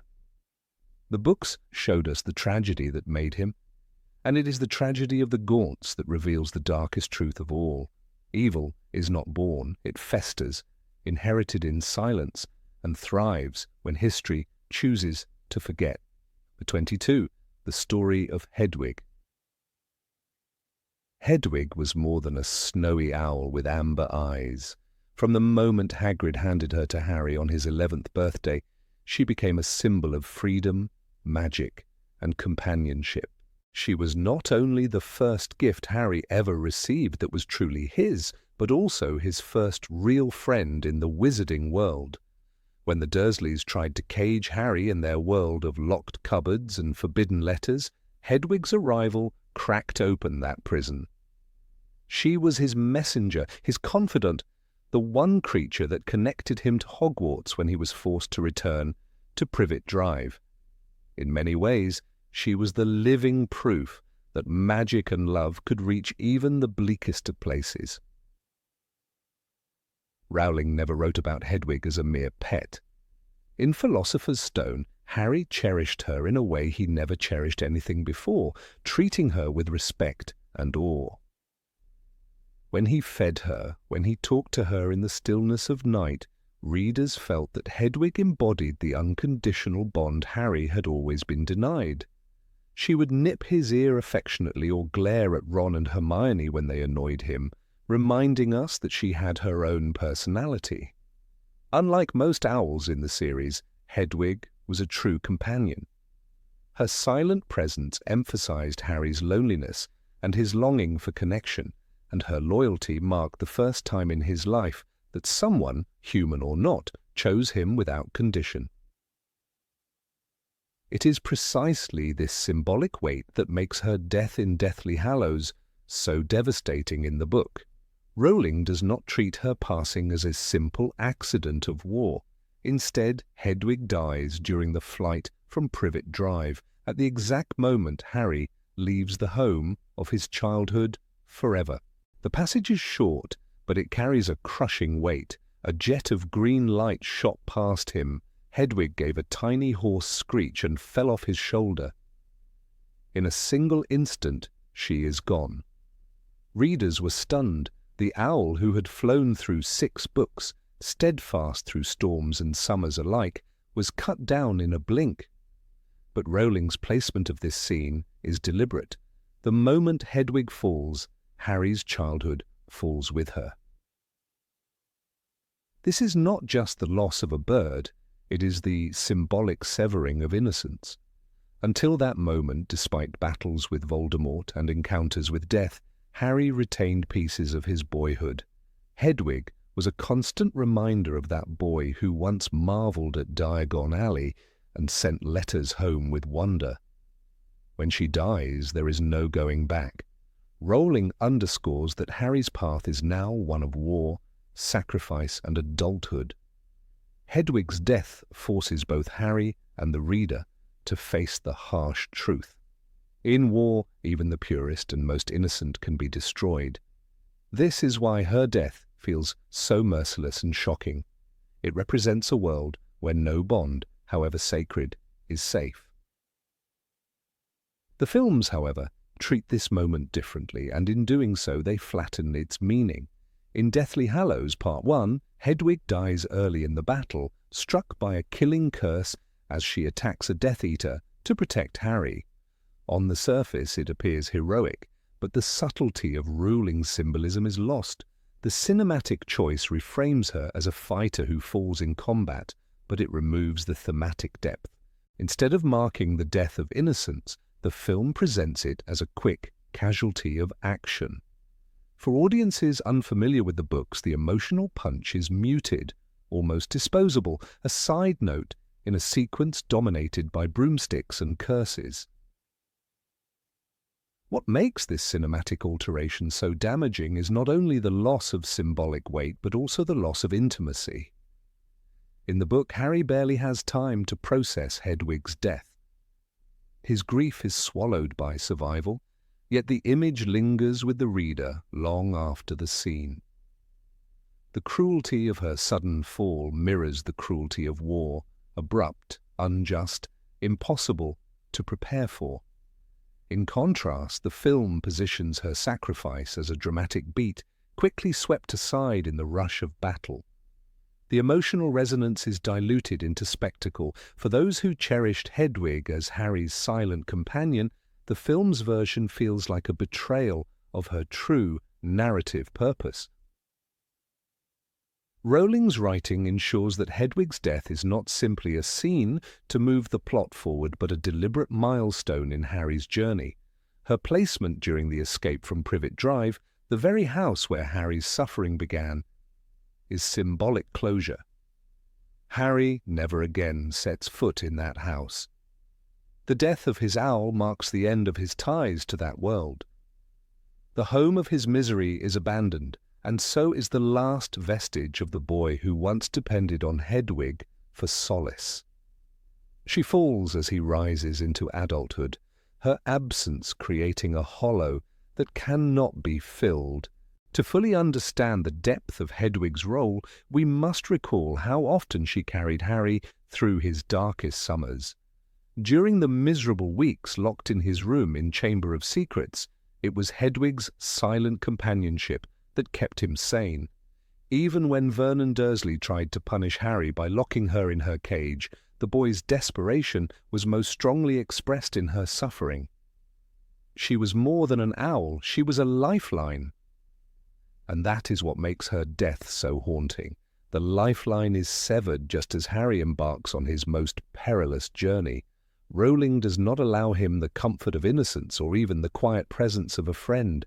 He must face the storm alone. The pain of Hedwig's death also lies in its abruptness. Readers had followed her for years, yet her departure comes in half a sentence. Rowling does not indulge in long farewells or elaborate grief. The cruelty is in the suddenness, mirroring real loss. Harry cannot stop to mourn. He cannot cradle her body or whisper goodbyes. She falls, and he must fly on. This mirrors how war steals loved ones without warning, without closure, leaving only silence. The brevity of the scene is itself the message. Loss is sudden, merciless, and permanent. It is telling that Rowling chose not to replace Hedwig with another owl or magical creature. Her absence is permanent, and Harry's journey to the end of the series unfolds without that feathered companion. By refusing to give Harry a substitute, Rowling reinforces that some losses cannot be filled. Just as he cannot bring back his parents or Sirius, he cannot bring back Hedwig. She is one more scar in a life marked by scars, and yet her death, as painful as it is, pushes him toward maturity. To carry the weight of leadership, he must endure such wounds. One could argue that Hedwig's death was the most necessary of losses because it forces both Harry and the reader to recognize that the world has changed. The child who once laughed as his owl delivered parcels of sweets on Christmas morning is gone. In his place stands a young man who must fight not for joy, but for survival. The loss of Hedwig strips away the last remnants of that earlier life, ensuring that Harry faces the final battle without illusions. Innocence dies with her, and in its place comes resolve. The disparity between book and film reminds us of the challenges of adaptation. In pursuit of cinematic drama, the movie overlooked the quiet symbolism that makes Rowling's story so enduring. The book's version may seem small on screen, but its emotional magnitude is immense. Readers remember where they were when Hedwig fell, not because the scene was spectacular, but because it was devastating in its simplicity. The image of a snowy owl struck from the sky is burned into memory precisely because it is cruel, abrupt, and final. For Harry, Hedwig was never just a bird. She was the first creature to love him, the constant in a life defined by abandonment. Her death signaled not only the dangers ahead, but also the end of safety, the end of childhood, and the end of a chapter that began with Hagrid's gift in Diagon Alley. This is why Rowling gave her such a brutal, swift departure, because growing up in a war does not allow for gentle goodbyes. It allows only for loss, and in that loss, the forging of resilience. When readers close the pages of Deathly Hallows after witnessing her fall, they know instinctively that the stakes have shifted. Nothing is safe, not even the most loyal and beloved companion. The films, in softening this message, failed to deliver the raw truth that Rowling intended, and yet for those who read the books, Hedwig remains more than a casualty. She is a symbol of the moment Harry stopped being a boy and became a soldier in a war he did not choose, but one he was destined to fight. Number 23, The Prophecy of Trelawney. Of all the mysteries that shaped the war against Lord Voldemort, none is more haunting than Sybil Trelawney's prophecy. In the Order of the Phoenix film, we hear only a fragmented whisper of its power, a cryptic line delivered in a trance. A child born at the end of July would be the one with the power to defeat the Dark Lord. Yet the books reveal the prophecy in its entirety, and with it a terrible weight that explains why Voldemort turned his gaze upon certain children. The one with the power to vanquish the Dark Lord approaches, born to those who have thrice defied him, born as the 7th month dies, and the Dark Lord will mark him as his equal, but he will have power the Dark Lord knows not, and either must die at the hand of the other, for neither can live while the other survives. This complete version is rarely considered by film audiences, yet it is essential to understand the tragic irony woven into Harry Potter's life. The prophecy was uttered in a shabby room above the Hog's Head Inn, witnessed by Albus Dumbledore, and partially overheard by Severus Snape. That moment of eavesdropping, a seemingly small accident, altered the destiny of every wizarding household in Britain. Snape carried the fragment of what he heard to Voldemort, and Voldemort, in his arrogance, assumed the prophecy spoke only of one child. He believed he could outwit fate by striking first. He believed in his own power above all things. In truth, he misinterpreted destiny, but in his attempt to conquer it, he shaped it. The prophecy was not about Harry alone, it was also about another boy, one who grew up in the same year, with a family scarred by Voldemort's cruelty, Neville Longbottom. Neville, too, was born as July drew to a close. His parents, Frank and Alice Longbottom, were Aurors who had defied Voldemort and his Death Eaters on 3 occasions. They matched every requirement that the prophecy described. Voldemort could have looked into the cradle of that round-faced infant and chosen him as the child who threatened his reign. If he had, the world would have known a very different story. The films, in their rush to centre Harry alone, do not linger on this chilling truth. Fate offered 2 possibilities, and the Dark Lord's choice created the Harry Potter we know. When Voldemort stormed the cottage in Godric's Hollow, he marked Harry as his equal, not Neville. The lightning scar, the tether between their souls, the connection that allowed Harry to feel his enemy's emotions. These things were not written in stone, they were chosen by Voldemort's hand. He could have stood over Neville's crib and unleashed the killing curse there. The boy who grew up mocked for his clumsiness at Hogwarts, the boy who lost his parents not to death but to madness, could have carried the burden of being the chosen one. That tragic irony deepens the story, and in the books it lingers as a reminder that destiny is shaped as much by choice as by prophecy. Dumbledore himself explains this paradox to Harry. He tells him, "It was, however, the part of the prophecy that Voldemort chose to act upon which determined the course of events. Had he never heard the prophecy, it would have been fulfilled in some other way, but in choosing to mark you, Voldemort himself made you the chosen one." This explanation, simple yet profound, captures the heart of Rowling's design. Prophecy is not a rigid chain. It is a mirror that shows possibilities, and choice determines which reflection solidifies into reality. Voldemort created the very opponent who would one day destroy him. The films present the prophecy as a riddle that leads Harry into danger, but they cut away the richness of Neville's role. In the books, Neville is more than comic relief or the student who misplaces his toad. He embodies the other half of what might have been. The prophecy hung over his life as much as Harry's, though Voldemort never chose him.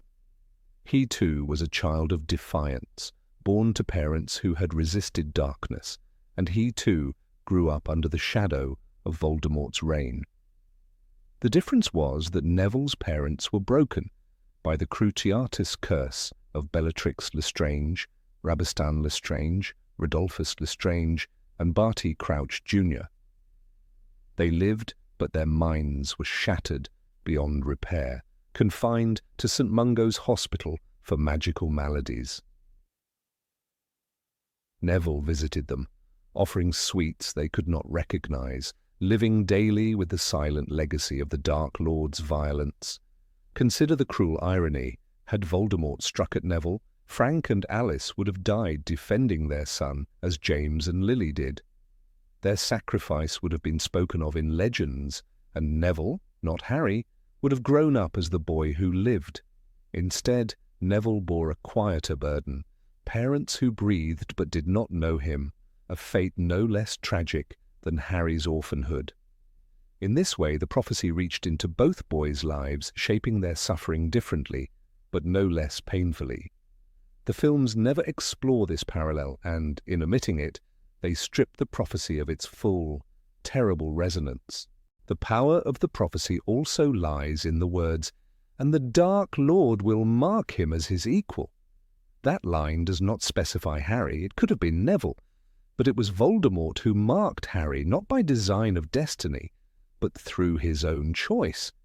The scar became the seal of fate.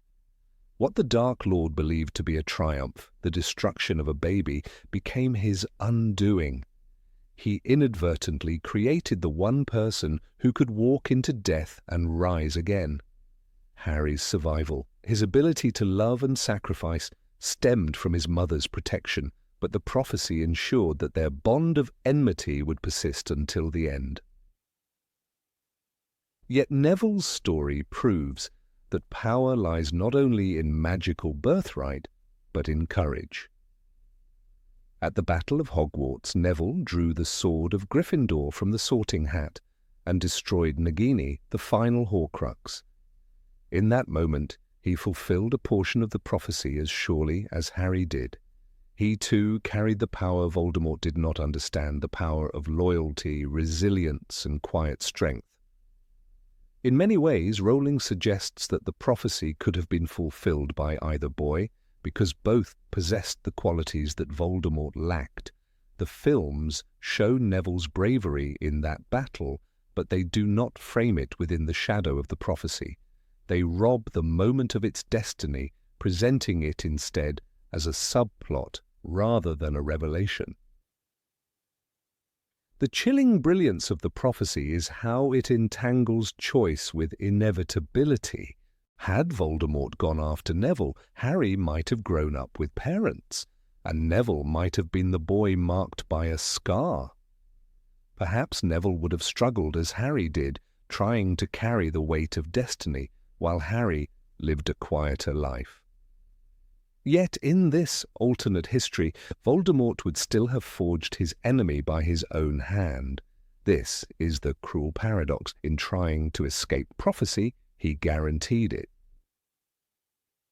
Book readers understand the depth of this tragedy. In Order of the Phoenix, Harry wrestles with the knowledge that he must either kill or be killed, that he and Voldemort are bound together until one falls. But he also understands through Dumbledore's words that it was Voldemort's fear that created this situation. Neville, who never heard the prophecy until years later, still bore its echo. He too was forged by Voldemort's cruelty. He grew into a hero who could have carried the title of Chosen One had fate tilted slightly differently. The omission of this nuance in the films leaves audiences with a simpler, flatter story. They see Harry as the only possible saviour, rather than as one of two potential paths that destiny offered. This simplicity erases the role of choice, the central theme of Rowling's work. It was Voldemort's choice, Snape's choice to tell him, Lily's choice to die for her son, Harry's choice to walk into the Forbidden Forest, all choices, not inevitabilities, that shaped victory over darkness. Without the full prophecy, the audience misses this truth. The books remind us that destiny is never a straight line. It bends and twists, shaped by fear, courage, and sacrifice. The prophecy was not a curse laid upon Harry at birth, but a possibility that Voldemort, in his terror of mortality, made real. In the end, both Harry and Neville proved worthy of being the one to vanquish the Dark Lord. The difference lay only in a single knight's decision, a single path chosen in Godric's Hollow instead of the Longbottom's home. That is the tragedy the films leave unsaid, and it is perhaps the most haunting silence in the entire saga. Number 24. The Tragedy of Ariana Dumbledore. Albus Dumbledore's legend, as most cinema audiences know it, is the story of a brilliant wizard, a benevolent mentor, and a fearless leader in the fight against Lord Voldemort. Yet beneath the carefully polished image stands a shadow that the films brushed aside almost completely. In the pages of the Deathly Hallows, J.K. Rowling left us with a tale far more tragic, one that redefined Albus not merely as a wise professor, but as a deeply flawed human being scarred by grief and guilt. The silence of the films on the matter of Ariana Dumbledore is telling, for her existence unravels the comforting myth and forces us to confront the darker cost of brilliance and ambition. Ariana was the youngest of the Dumbledore siblings, a girl who, unlike her celebrated brother, carried within her a broken relationship with magic. At the age of 6, while playing in the garden, she was set upon by a group of Muggle boys who had witnessed her performing magic. Their attack was cruel and thoughtless, driven by fear of the unknown. The event was described by Aberforth Dumbledore, her surviving brother, with words that cut through the reader's defences. They drove her mad, saw what she could do, and got scared. They hurt her for it. That single moment forever altered Ariana's fate. Her magic, no longer something she could control, turned inward, erupting without warning and threatening everything around her. She was not evil. She was a victim of cruelty, condemned to live in the shadow of an unpredictable power. The films offered only a passing mention of Ariana, almost as if her presence were a minor detail, irrelevant to the grand tale of Harry and Voldemort. But in the books, her story illuminates the foundations of Dumbledore's psyche. The shame and secrecy surrounding Ariana's condition shaped every decision her family made. Percival Dumbledore, her father, exacted immediate and violent revenge on the boys who had attacked his daughter. He did not explain himself, for to reveal Ariana's condition would risk her being taken by the Ministry of Magic, locked away in the terrible confines of St. Mungo's long-term care, or worse. Percival's silence condemned him to Azkaban, where he would die, branded a criminal who attacked innocent muggles. The irony is bitter. His cruelty was imagined, his love misunderstood, his family left defenseless without him. Kendra Dumbledore, Ariana's mother, retreated with her children to Godric's Hollow. There she lived in self-imposed exile, determined to hide Ariana from the suspicious gaze of neighbours and the ever-prying ministry. The secret weighed heavily, turning their home into a fortress of silence. Ariana's condition grew more unstable, and in time, tragedy struck again. One day, during one of Ariana's uncontrollable magical surges, the energy exploded so violently that it killed Kendra. In a single moment, Aberforth and Albus were orphaned, left with a sister who could not fend for herself, and a wound that could never heal. This loss became the quiet core of Albus's guilt. The films never show us this moment, but in the book It hangs like a spectre over every decision he later makes. For Albus, the death of his mother was the first fracture in his dream of escaping obscurity. He was a prodigy, a boy hailed as the brightest of his generation, ready to embark on a glittering academic career. Yet Ariana bound him to Godric's Hollow. In her he saw both the chain and the reason for restraint.